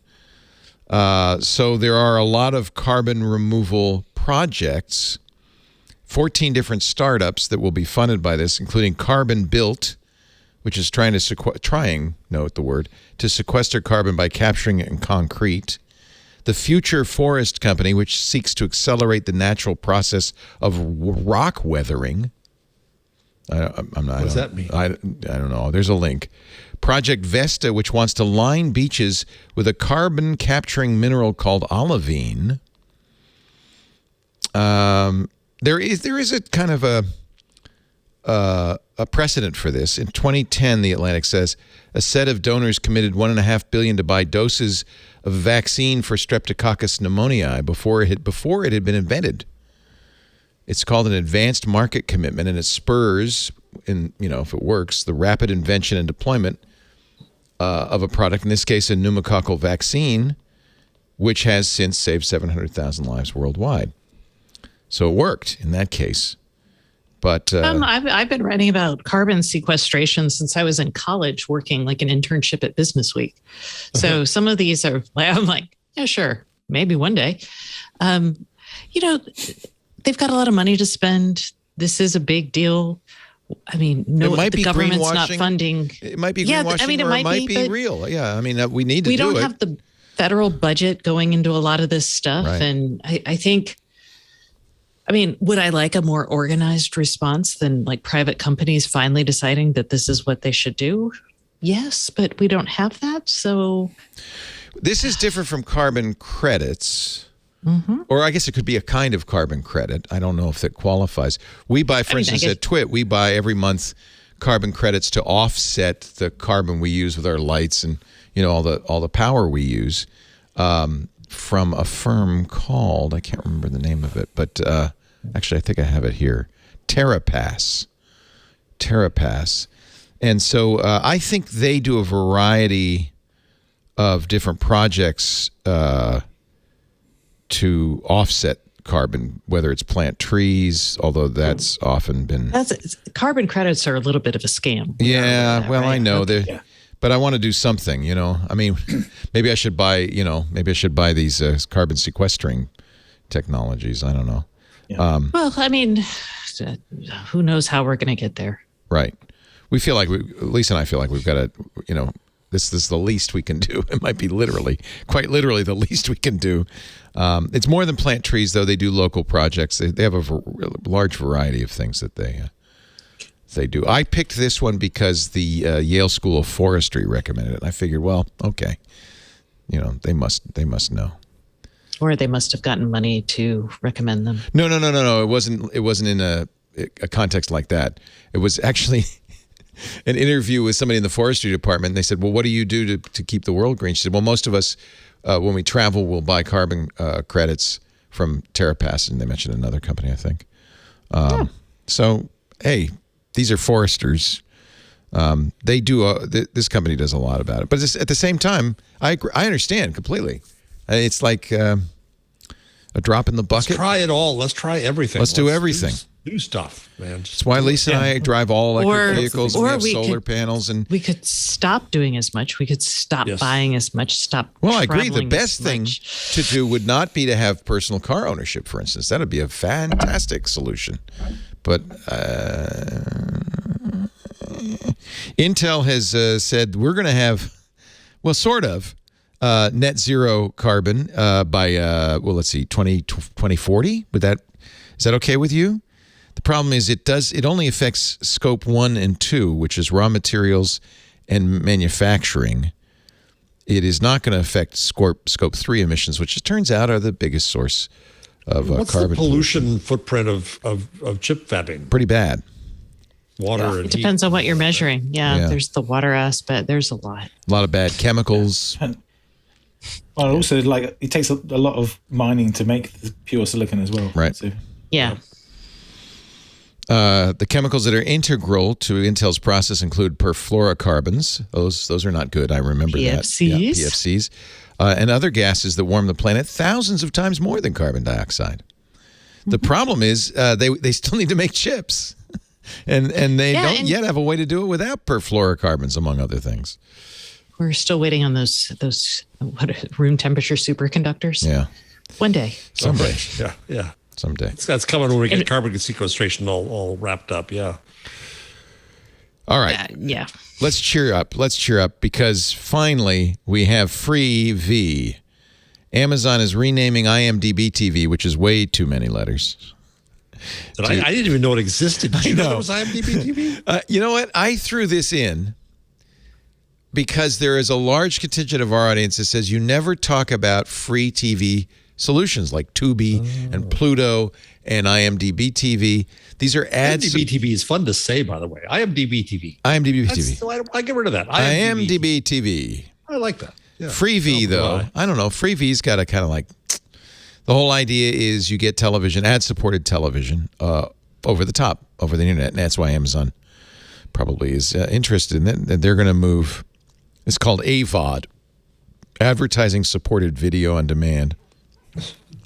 They're going to move a bunch of stuff that's done well on Amazon Prime over Bosch Legacy, Sprung, the home design series Hollywood House Lift.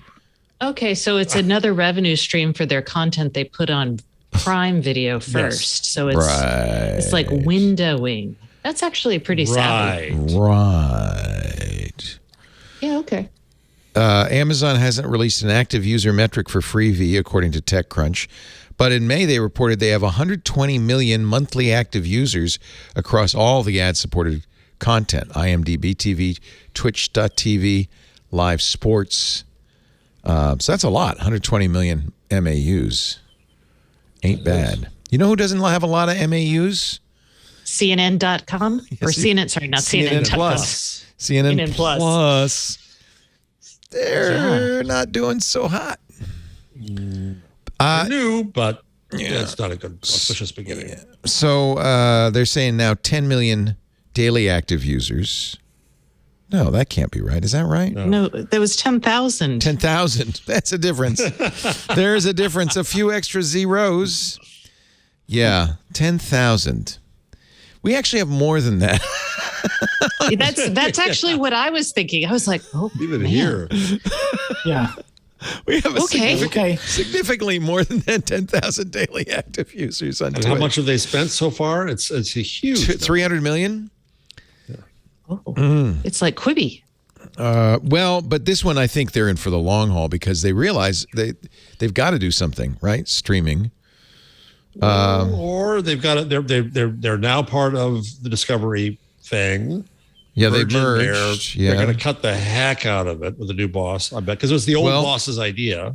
This is Axios' story. Hundreds of millions of dollars expected to be cut from the original investment total. They were going to invest about $1 billion over the next 4 years.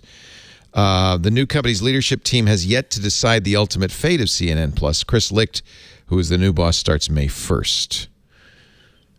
Is that he's replacing what's his name from Zucker from CNN? Okay, yeah. So Zucker was forced out because he was dating a subordinate.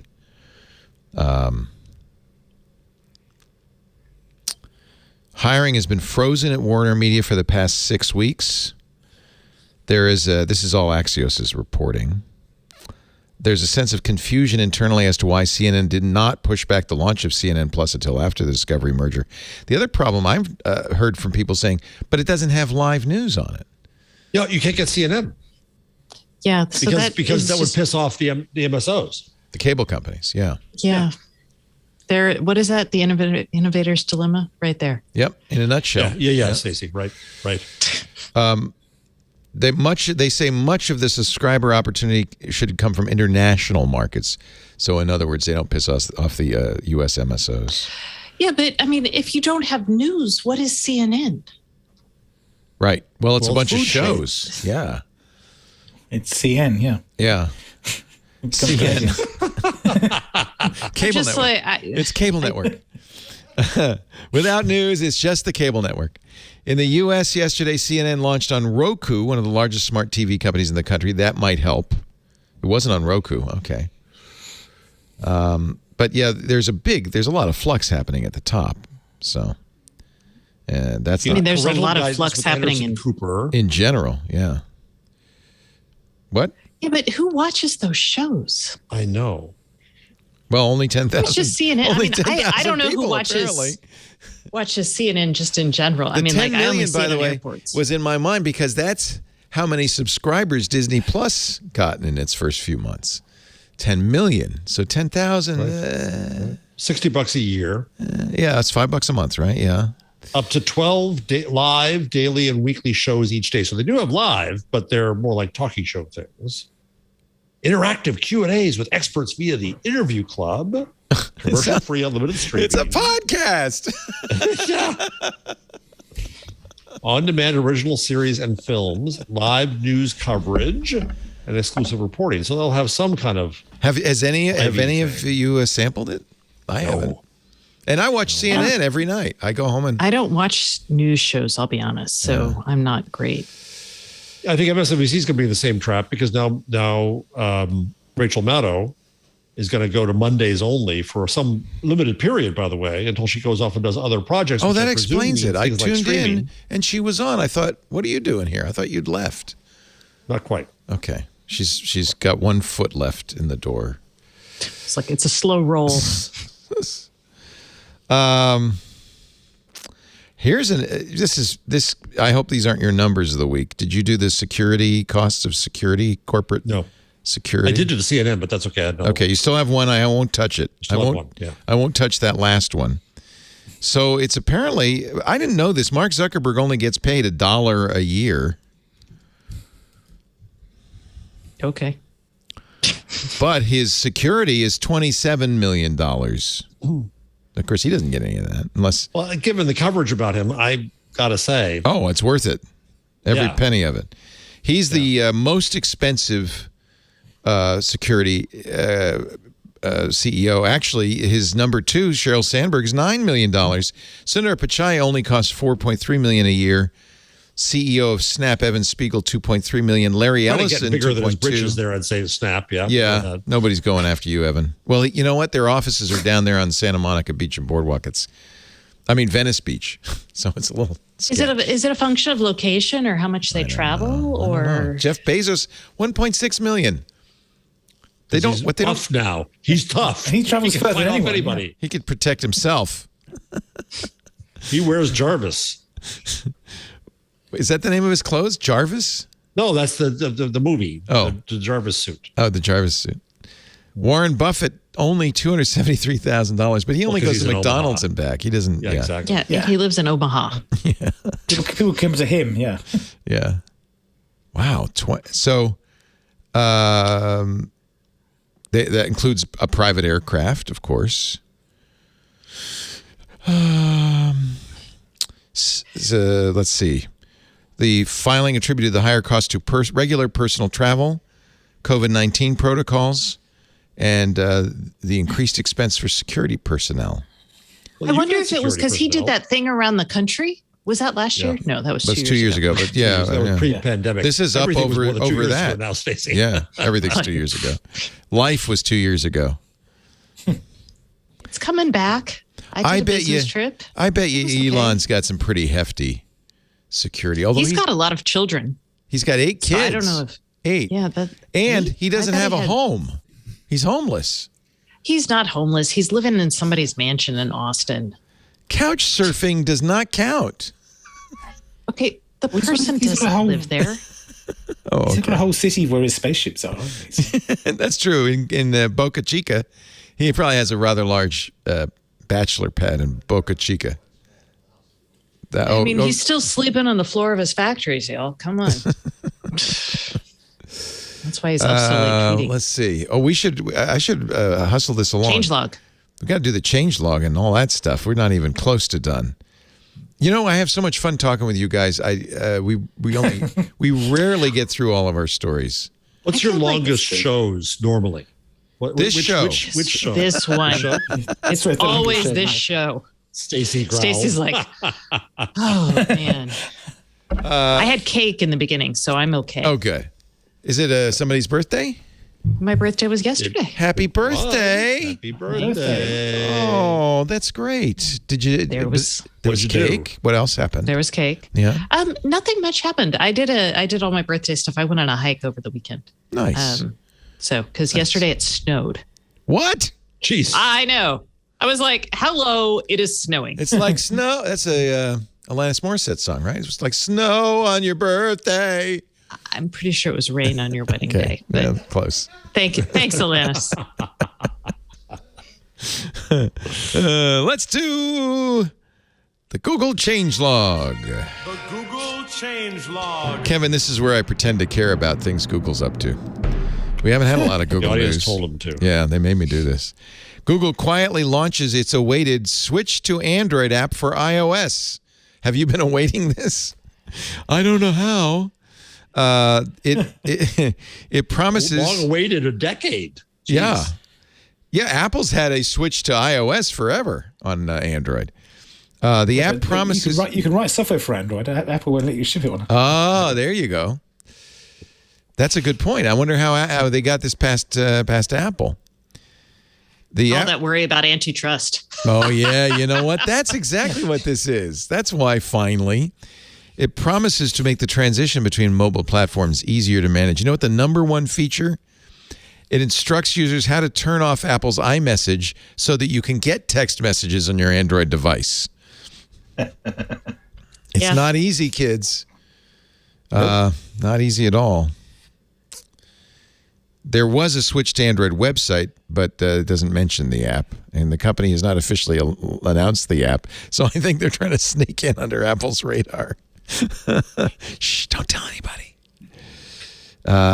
Here's a gallery of images for you, just to make you, I don't know what, desire this. People do this all the time, I guess, right? switch to Android, I guess. So Google is prepared. This is some guy talking mostly. All right, that's enough. I don't care about you. Google Fi has dropped its prices. Yay, I'm a Fi customer on my Pixel 6 for unlimited plans. It's adding more data. Mobile plans now, let's see, the Simply Unlimited plan has gone from $60 to $50 per line, $40 for 2 lines, $25 for 3 per line, $20 per month for 4 lines. That includes 35 gigs of high-speed data, which is a big increase over the former 22 gigs, and includes 5 gigs of hotspot tethering. I think Google Fi is a good deal. It is. I keep pausing mine because I used it for international. But the fact that you can is another reason to use it, right? Yeah. Yeah. You do, of course, you get throttled if you go past 35 gigabytes, but Google says only 1% of Fi users ever hit 35 gigabytes a month. And you can even then buy more at $10 a gigabyte. So, nice. Nice if you're a Fi user. A Fi fan? A Fi fan. Fee, fi, fo, fum. Google now lets you search for things you can't describe.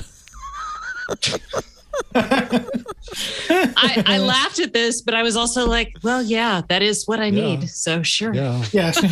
I found this thing in a drawer. What is it? Yeah, I can see that. I'm trying to remember that book I read 3 years ago with the lady and the dinosaur.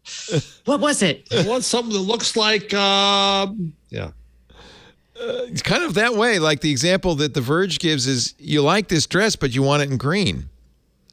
So that happens, right? And then there are dresses like that dress, but in green.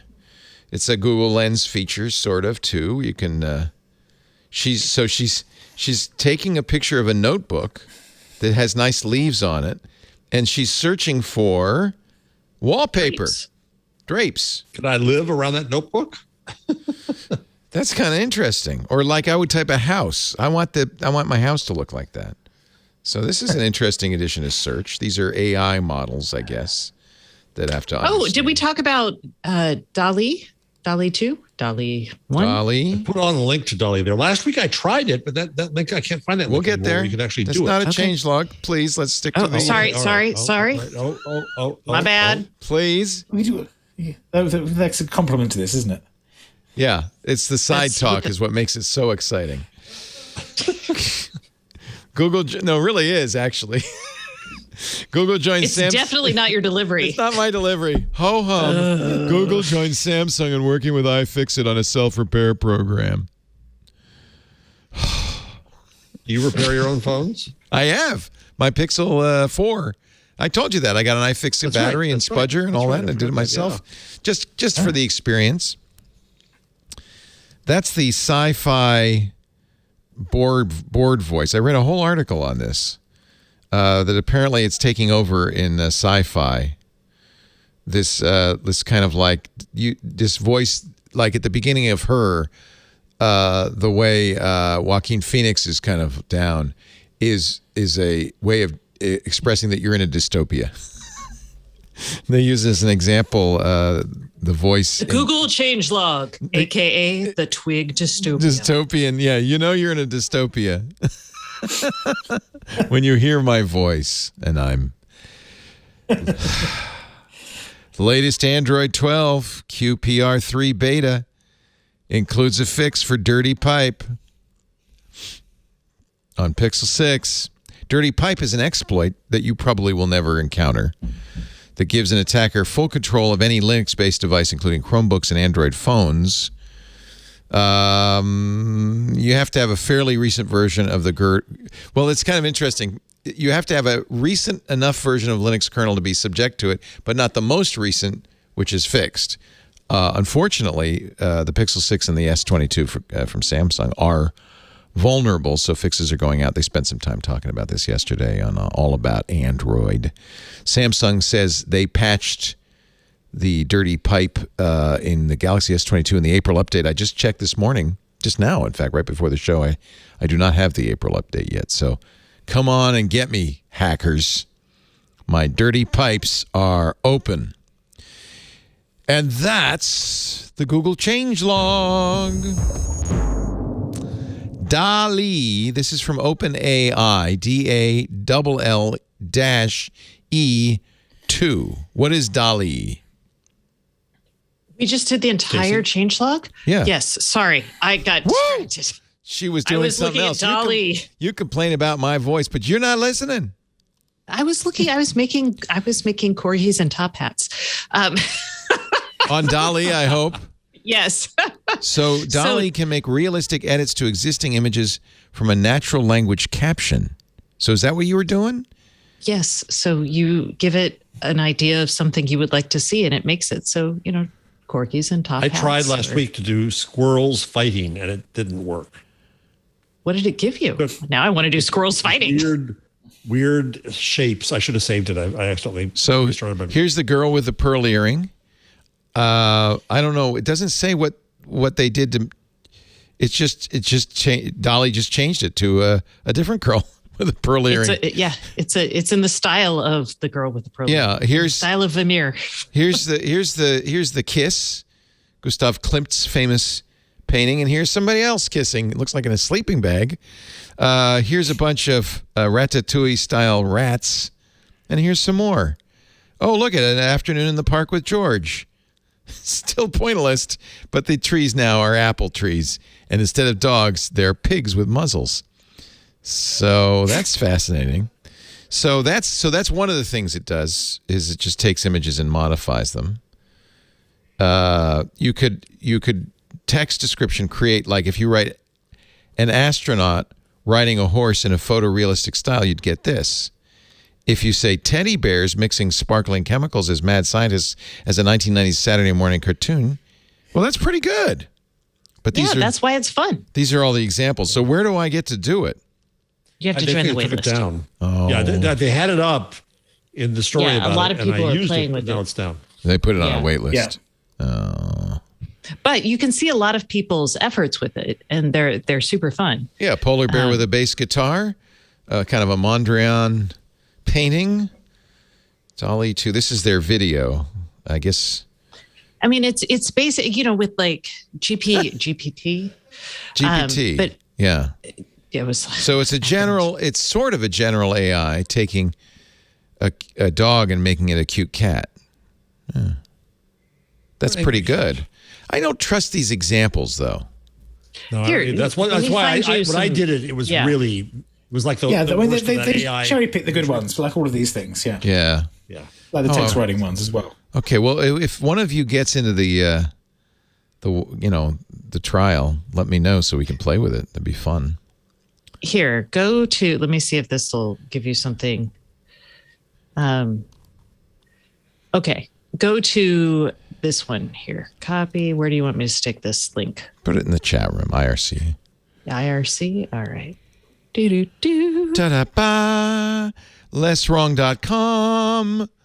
Less Wrong playing with DALL-E. Dave Orr, who got access to this, he said just golden doodle puppy in play position. That's pretty good. I don't know what I don't know what the purpose of it is. There's something wrong with that one. Yeah. But I mean, this never existed, right? This isn't clip art. This never existed. Right. So Andy in Warhol a sense, kittens. You could illustrate your blog post perfectly. Or you could create really weird stuff. Moral panic about deep fakes, counting down 10, 9, 8. And then you can add to it. So you could say in a surrealistic style. Oh, that's interesting. Yeah. See, so you if you scroll through all these dogs examples, playing poker by Renoir in the style of Renoir. Not really. That doesn't look like a Renoir.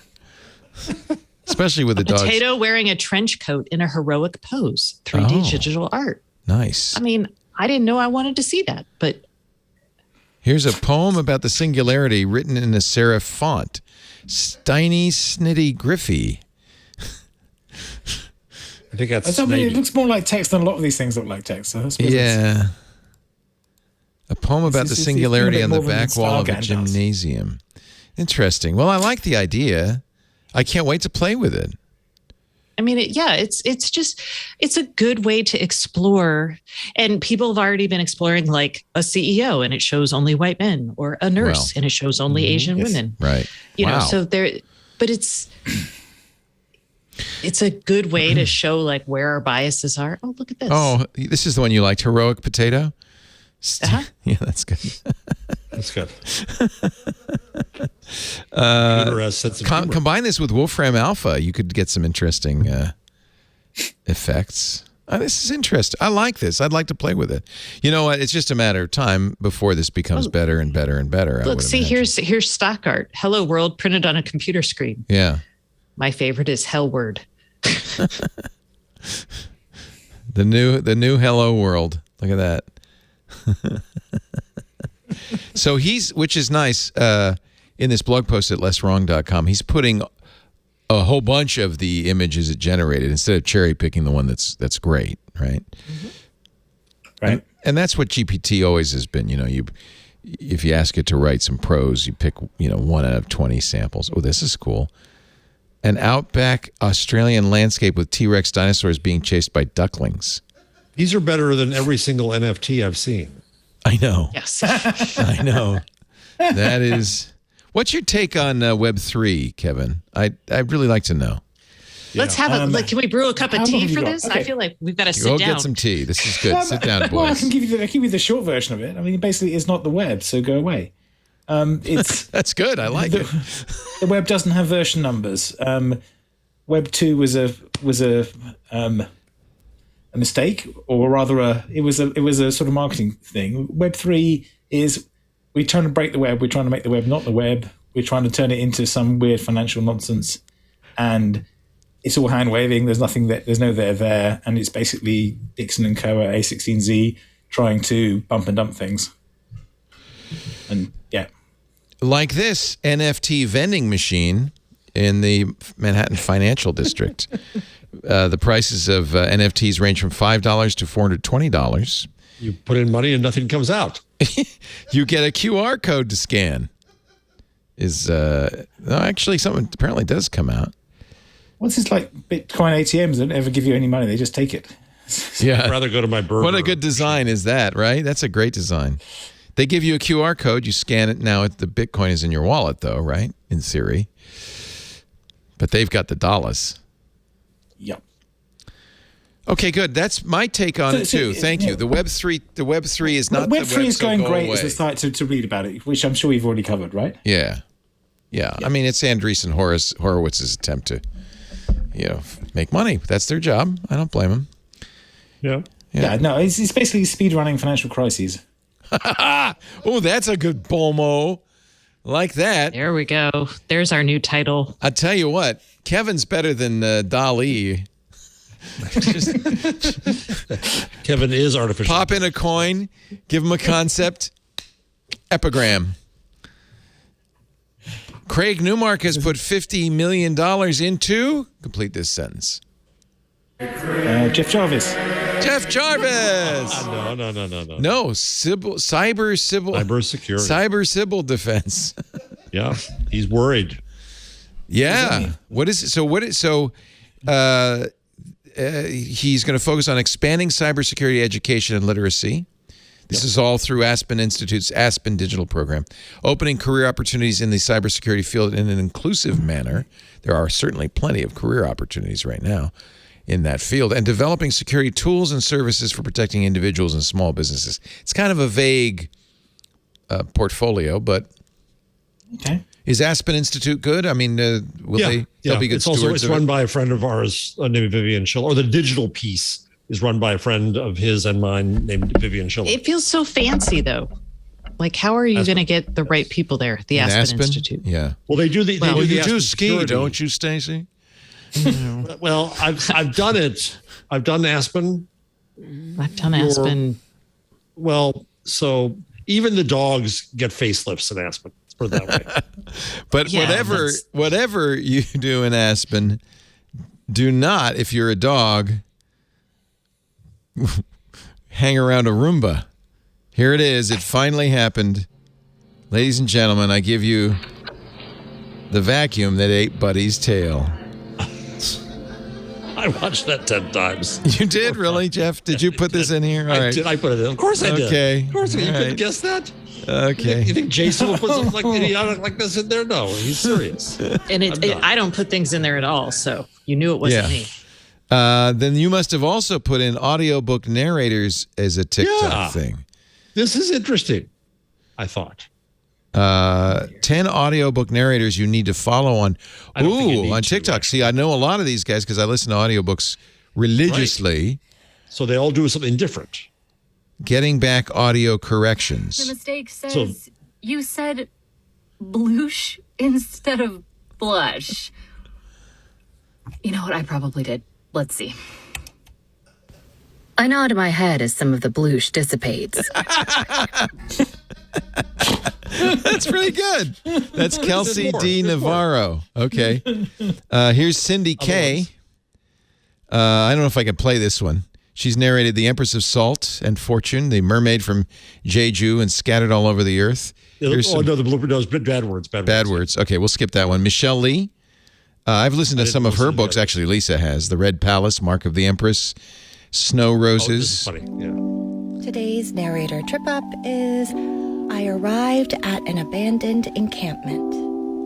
Can you say it in one try? I arrived at an abandoned encampment. See, it's not easy. At an abandoned. Yeah, they give me stuff like that all the time. Yeah. Chelsea Stevens, narrator Chelsea on the TikTok.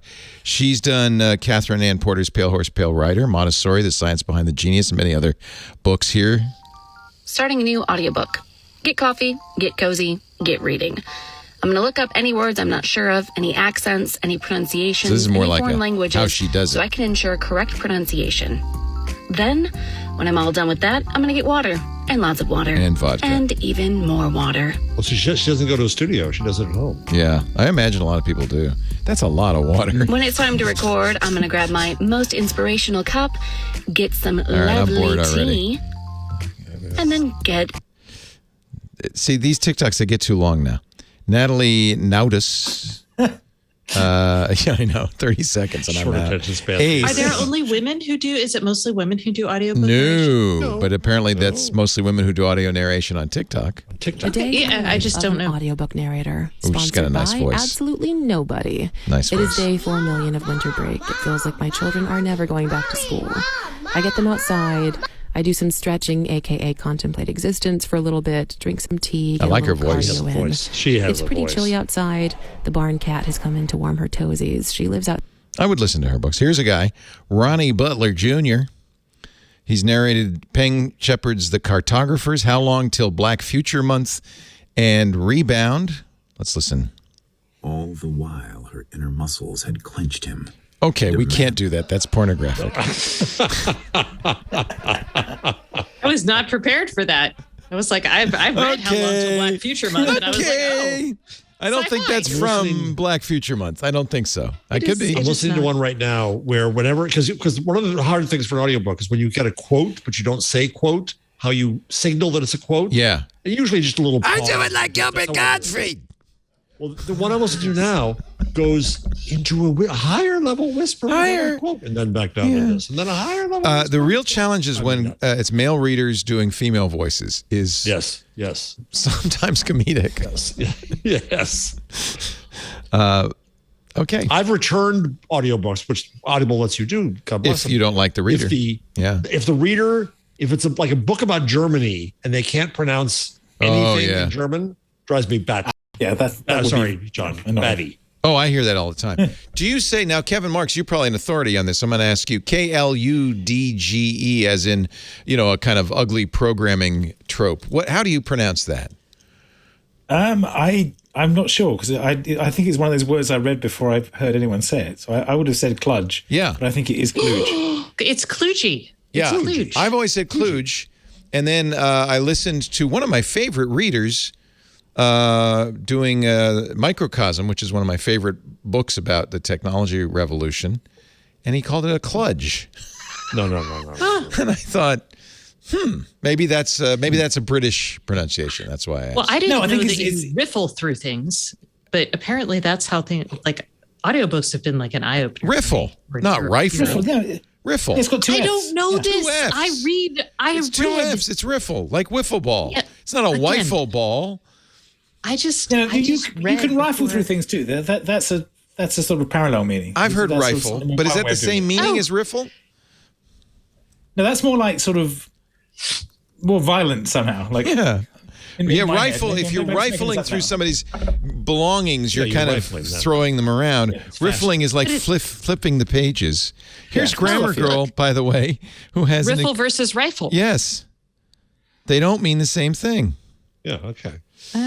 So there you go. Can I recommend 2 audiobooks to you real quick? Yeah, So How to Be Perfect that's by the creator of... I could have written Michael Schur, the creator of The Good Place. Oh, It's fun. Okay. It's and then Allow Me to Retort, A Black Guy's Guide to the Constitution by Elie Mystal.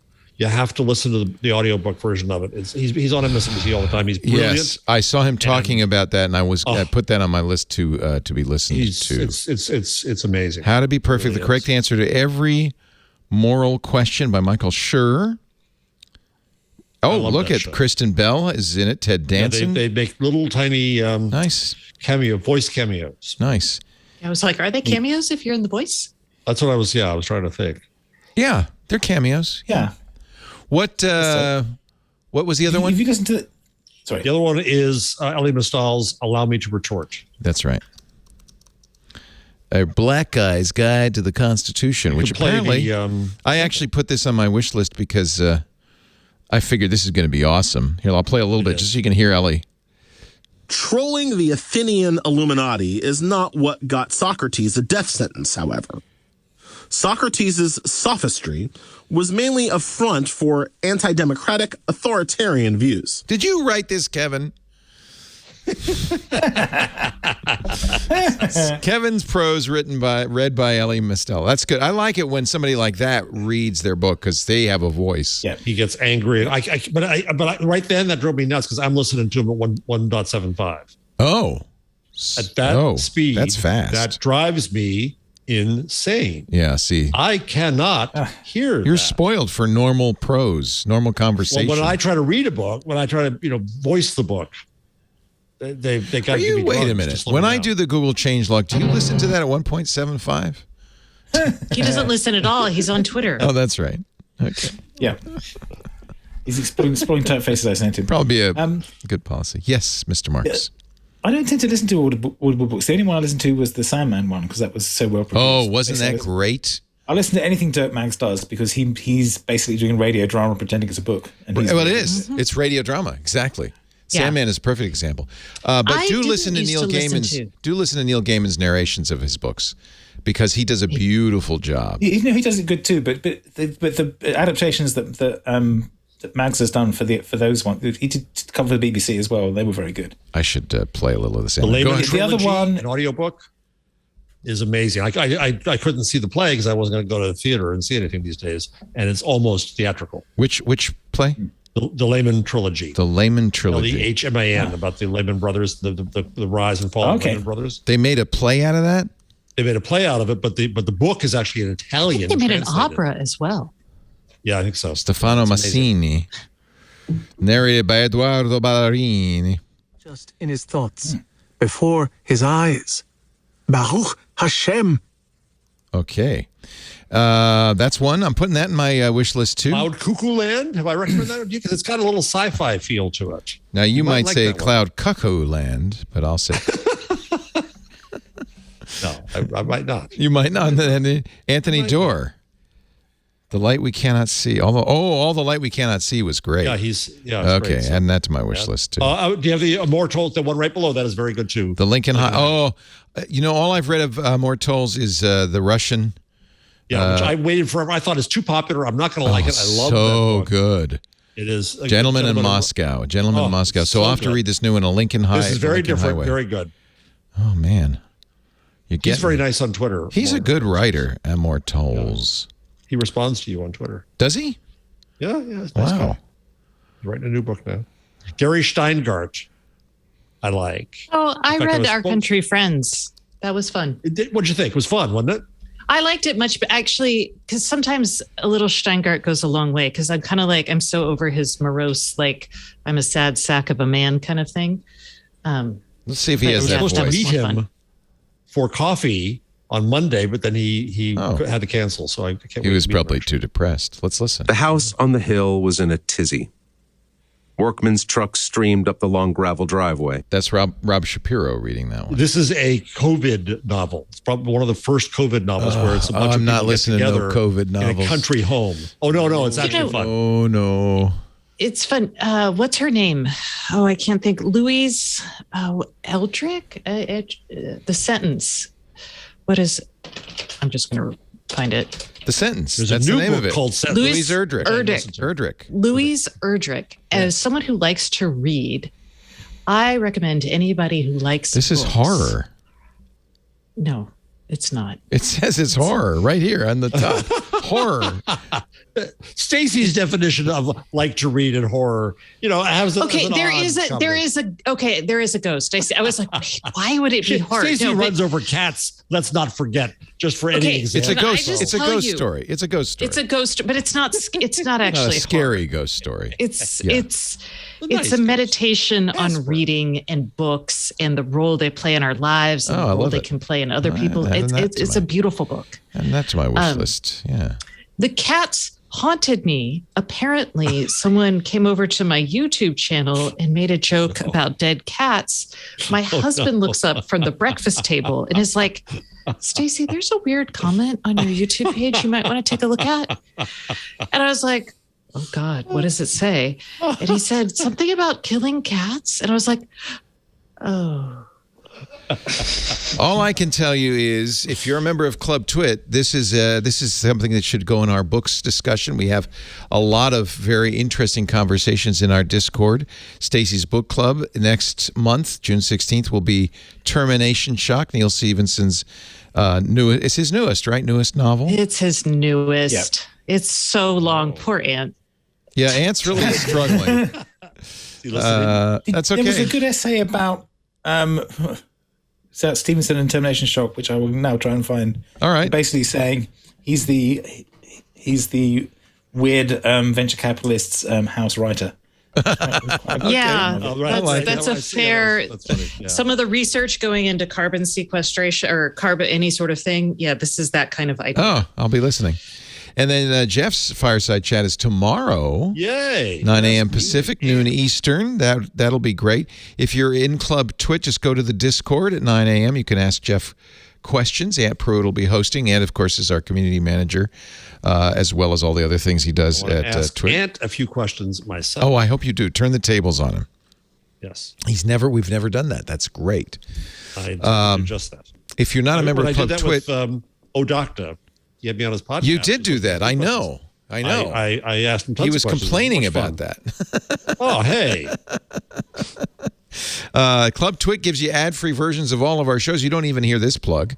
You'll also get access to the Discord, which is a really, I think Discord is what a social media, what a community online should be. It's just pitch perfect. Great people, great conversations on all sorts of topics. And then the Twit Plus feed. Lots of memes. Well, lots of GIFs, but that's in the, if you're in the chat, GIFs. You get a lot of that, animated GIFs. But there's also, there's conversations about coding, beer, wine, and cocktails, current affairs, data science, Linux, the cruise, by the way. People have been asking about the cruise, cruise.twit.tv. Some more cabins have opened, and Lisa and I are going to pick our excursions. So if you want to go with us to Alaska, Paul Thurrott and his wife will join us. What the well should have been. July 16th. It's like the well, isn't it? It is. I just love it. I just love it.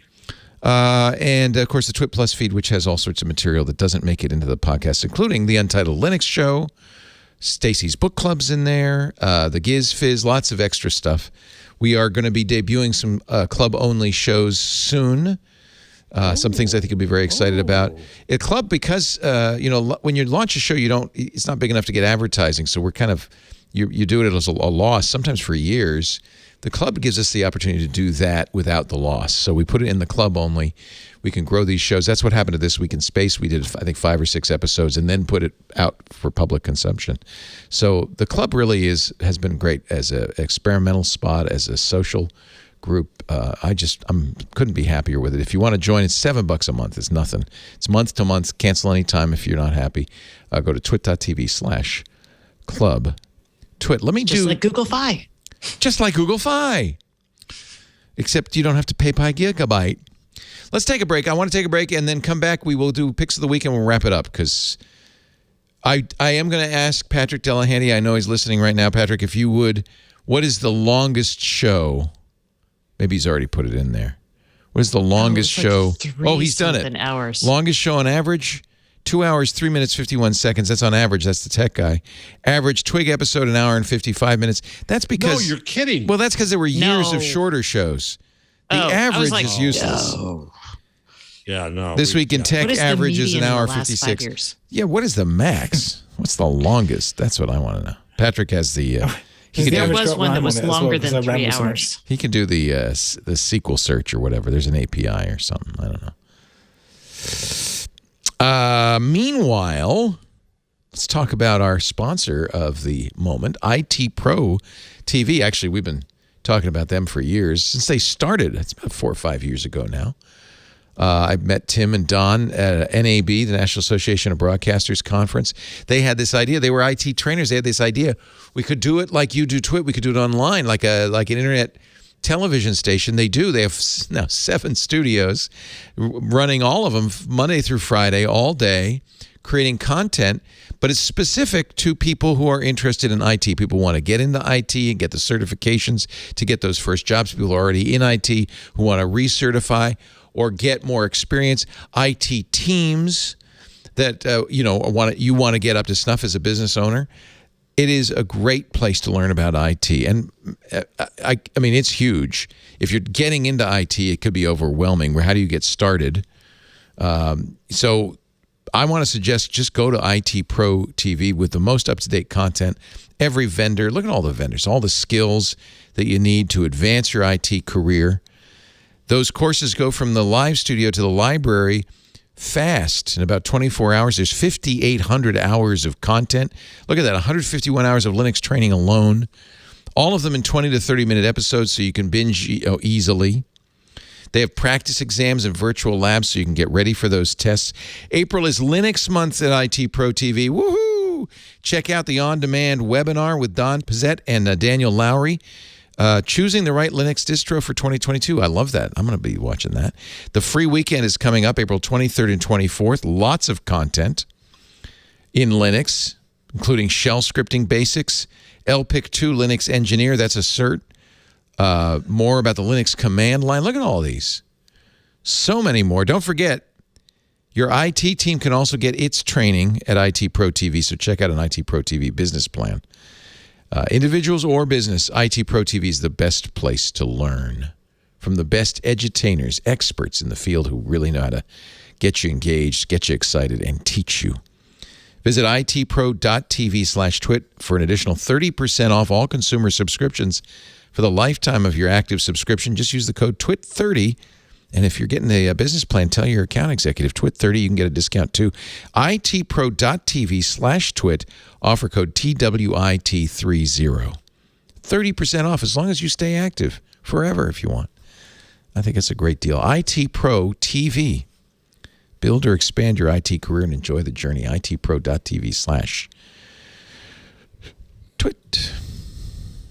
Stacy, what's your thing this week? So my thing this week is actually a book, because why not? And I am reading this is a new book by this guy who is a great horror writer. His name is Thomas Oldhovelt. I don't know. I'm not Dutch. Anyway, this book is called Echo. And it's a little far-fetched, but it's a thrilling descent into madness and obsession as one man confronts nature. You got to be into horror, and you got to have the suspension of disbelief that goes with that. Now, I don't like horror movies, but I love horror books. I don't know why. I think I may have liked Hex more, which is his first book, or maybe it's not his first book, but it's the first one I read, and it was It's from like 2016, and it was about this witch, and it has like social media, and it was really good, and really unexpected. He's kind of cute. Look at this guy. He's very. I feel like this. He could be the next big thing. He's a young guy too. Oh, it's like he's young. 1983. Don't think he's cute? Look at the hair. That's cute hair if I ever saw it. He does look like he stays up late, though. Yeah. Anyway, fun books. Really enjoy him as a horror writer. Hex. And else. Yeah. I'm not finished reading this one, so it could like totally disappoint me. But I know it's not my usual sci-fi, but I thought I'd throw it out there. Nice. Because right now the gadgets I'm testing are not as much fun. Stephen King says this is totally brilliantly original. George R.R. Martin says Hex is creepy and gripping and original. Yeah. Nice. Echo's the new one. Do really well. Yeah. They're very creepy. Like super creepy. Nice.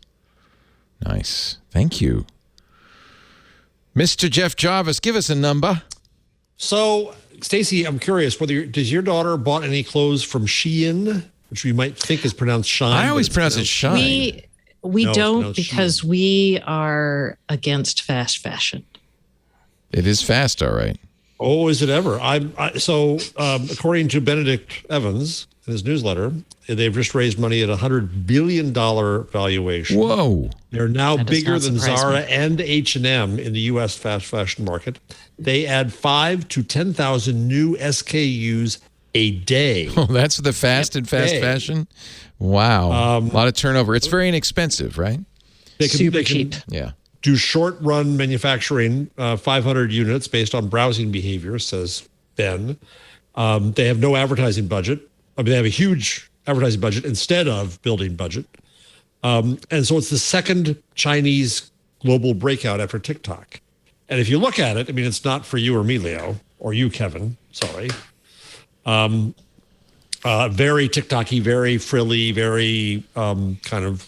I know about it because it's very... You see it all the time on TikTok. You got Shein try-ons, where they say, "Oh, look what I got." I'm gonna. You have a different TikTok than I do, Leo. You don't see those? I do for some reason. I don't see that. No. He follows young women. Remember? No, I don't follow young women. Yeah. I follow Saul Hank, but I never get his stuff.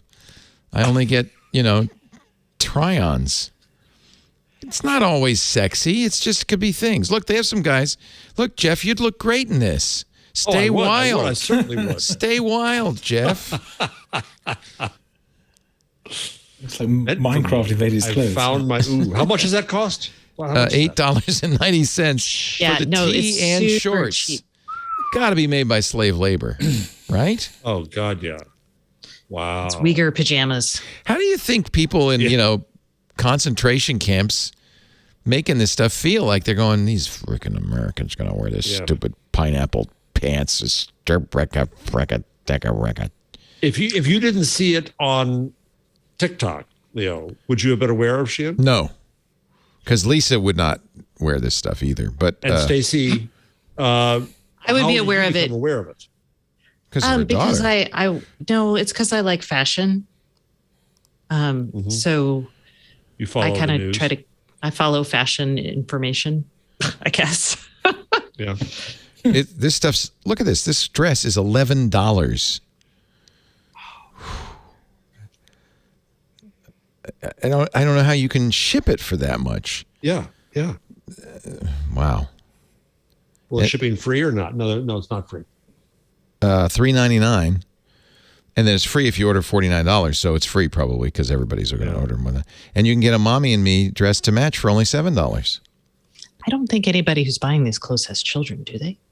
Oh, I bet they do. Well, look at this woman has gray hair.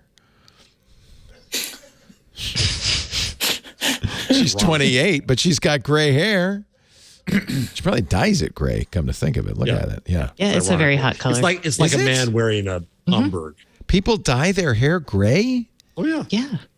Super trendy. Well, actually, I should admit it. I do too. Wow.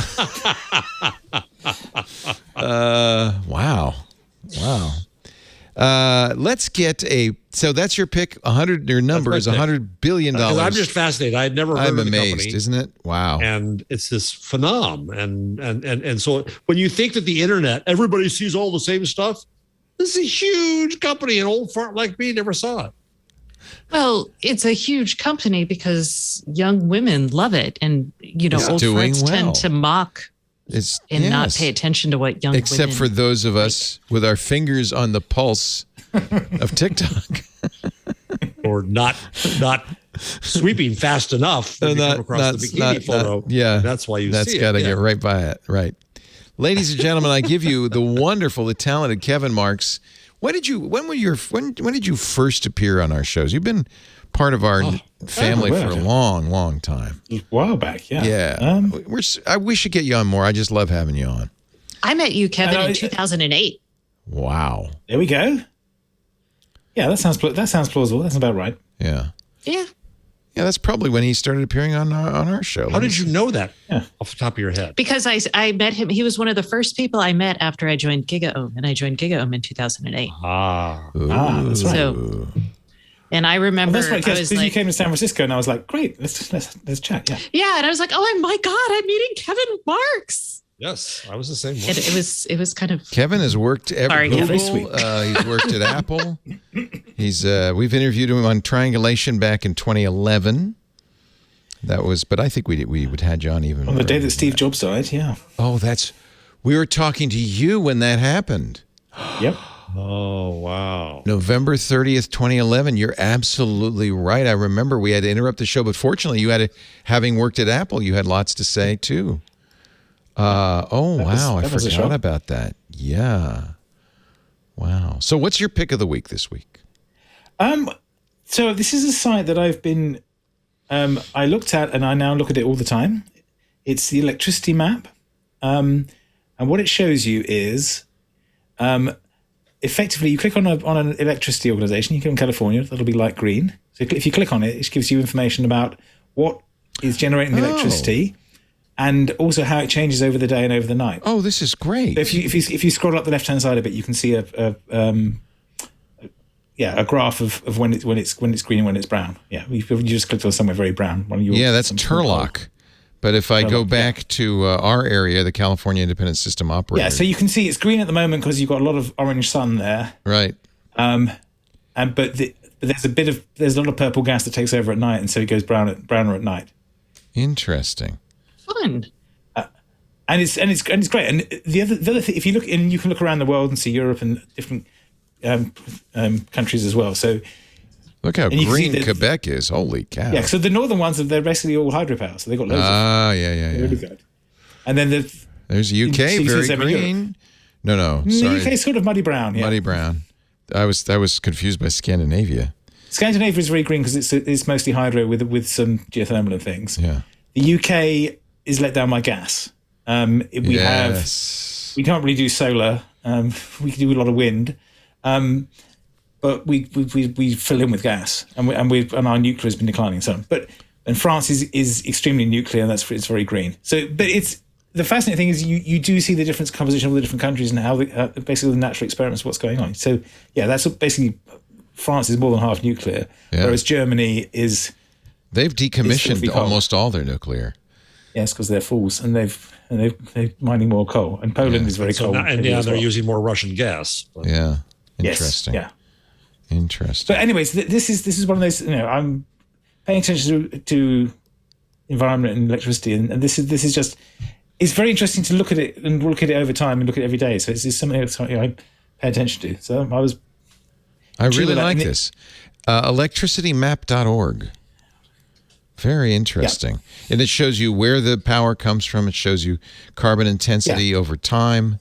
It also shows you flows. If you click on one, if they're feeding power to other areas, you can see arrows between them as well. Yeah, really interesting. Oh, this is fascinating. Thank you. Yeah, no, this is one of those things I just keep looking at it. But as we talk more about the energy stuff and things about that, you look at that and you start to think about it. Yeah. And my reaction to it, looking at it was, yeah, it's great to get, solar's great if you're in the right part of the world. Wind is great if you're in the right part of the world, like the UK is. But the challenge is what you do when it's dark or the wind's not blowing. And the thing that actually would make sense there is pumped hydro, which the UK does a bit of. But it was designed to do intraday smoothing. It was originally designed to move because you run coal and nuclear powers full blast. It was designed to you pump the water uphill at night and then let it out during the day. But if you scale that up and pump the water with the solar and the wind when you have it, and then use the water when they're not there, you could use a lot less gas, because at the moment everyone is basically burning gas to fill in all the gaps between the variability of everything else. Fascinating. And you see the difference between Eastern South America and Western South America, and I guess that's governmental policy primarily. It's fascinating. Yeah. And and you see Australia is like just all coal. Ugh. Nasty. Oh, actually, not in the south. There you go. Look. Just South Australia, but it's And Tasmania is doing great. Good on you, Tasmania. I think Tasmania is hydro again. Yeah, but it really interesting. You see the boundary between the different organisations and what the choices they've made. Yeah, fascinating. So electricitymap.org. And of course, we want to promote IndieWeb and the Homebrew website. Trying to save the web one page at a time. Oh, so this is another thing. This is a little bonus one. This is something made this week. It's basically it gives you a random IndieWeb page. Oh, nice! So you click on a button and you get a random IndieWeb page. It's stumble upon for the IndieWeb. Yep, I like it. You'll probably get something about programming. There we go. A lot of geeks. Yeah. But that's quite fun. Is it a web ring? Will I find another button at the bottom? No, it needs to be a web ring. Oh, it uses we've got an IndieWeb ring. It uses that as well. Oh, okay. That's cool. That's really cool. So random blog posts. What makes you an IndieWeb blog? We've fairly got a loose definition. Basically, if you own your own site, right? We've got a set of things that you can add to it. We've got all these different protocols like Web Mention and Micropub and so on that can make it easier for you. But the basic thing is have your own website.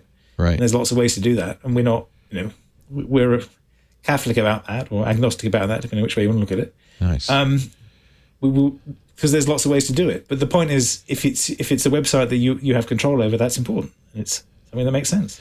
And if you're looking for a group of people who are working along these lines, the Homebrew Website Club, which is on the IndieWeb.org page, has its meetings. Tonight? Next meeting tonight. In about an hour, yeah. In the Los Angeles time zone. But it's virtual, so everybody could go, right? Yeah. Yeah. Very nice. Yeah, no, I mean, we used to do them in person. Basically, we'd have them in person in San Francisco and Portland and London and Brighton and so on. And now we've been doing them online with time zone grouping for a while now. It's a great community. Lots of really neat, interesting people like Kevin. Big supporter. And I'm going to throw in your third link, which you put kind of hid away, but I think it's great. Web3 is goinggreat.com, which is sarcasm. And it's a collection of articles about all the horrible things happening in crypto, NFTs, and Web3. Yeah. Yeah, it's basically the scam of the day roundup. Yeah. Scam of the day. Yep. Hey, thank you so much for being with us, Kevin. I really appreciate it. Yay, Kevin. It's great to see you. Yay, it's great to see you all. Well, let's do it again soon. Soon. We will. We'll make a point of getting you back. I'm not going to be here in a couple of weeks for like 2 sessions. Kevin should be our standard stand-in. I can be your stand-in. Yeah, okay? Although I know it's late for you. Is it midnight? It's 10 to 1 now. Ay. Good grief. No. So no more complaints from you, young Higginbotham, keeping up with the Higginbothams. Well, I don't get, if it was that late at night, I wouldn't be hungry. I'd just be asleep. You had 2 choices, always hungry or sleepy. Stacey Higginbothams at StaceyOnIoT.com. That's her website. Subscribe to her free newsletter. Find out about all the events. And, of course, listen to her podcast with Kevin Toffel, the IoT podcast. Thank you for being here, Stacey. We always appreciate your Thanks for having me. Pushing through those hunger pangs to listen to yet another Google change log. And then there's this guy named Jeff Jarvis, the director of the Townite Center for Entrepreneurial Journalism at the Craig Newmark Graduate School of Journalism at the City University of New York. Buzzmachine.com is his indie web blog. Thank you, Jeff. Finally. Appreciate it. Thanks to all of you for joining us. We do Twig every Wednesday afternoon, 2 p.m. Pacific, 5 p.m. Eastern, 2100 UTC. You can watch live at live.twit.tv. There's also a live audio stream, so you can listen if you're doing something else. If you're listening or watching live, do chat with us live. irc.twit.tv is our community chat. There's also the Discord if you're a Club Twit member. After the fact, on-demand versions of the show available at twit.tv/twig. If you go there, there's a link to the YouTube channel. There's a dedicated channel for all of our shows on YouTube. Watch the videos there. Share them with your friends. Of course, the easiest, most convenient thing to do is subscribe on your favorite podcast client, and you'll get it automatically the minute it's available of a Wednesday evening. And if your podcast client allows reviews, please leave us a 5-star review. Tell the world about This Week in Google. Thank you, everybody. Have a great week. We'll see you next time on Twig. Don't miss All About Android every week. We talk about the latest news, hardware, apps, and now all the developer-y goodness happening in the Android ecosystem. I'm Jason Howell, also joined by Ron Richards, Florence Ion, and our newest co-host on the panel, Wen Tu Dao, who brings her developer chops. Really great stuff. We also invite people from all over the Android ecosystem to talk about this mobile platform we love so much. Join us every Tuesday, All About Android on twit.tv.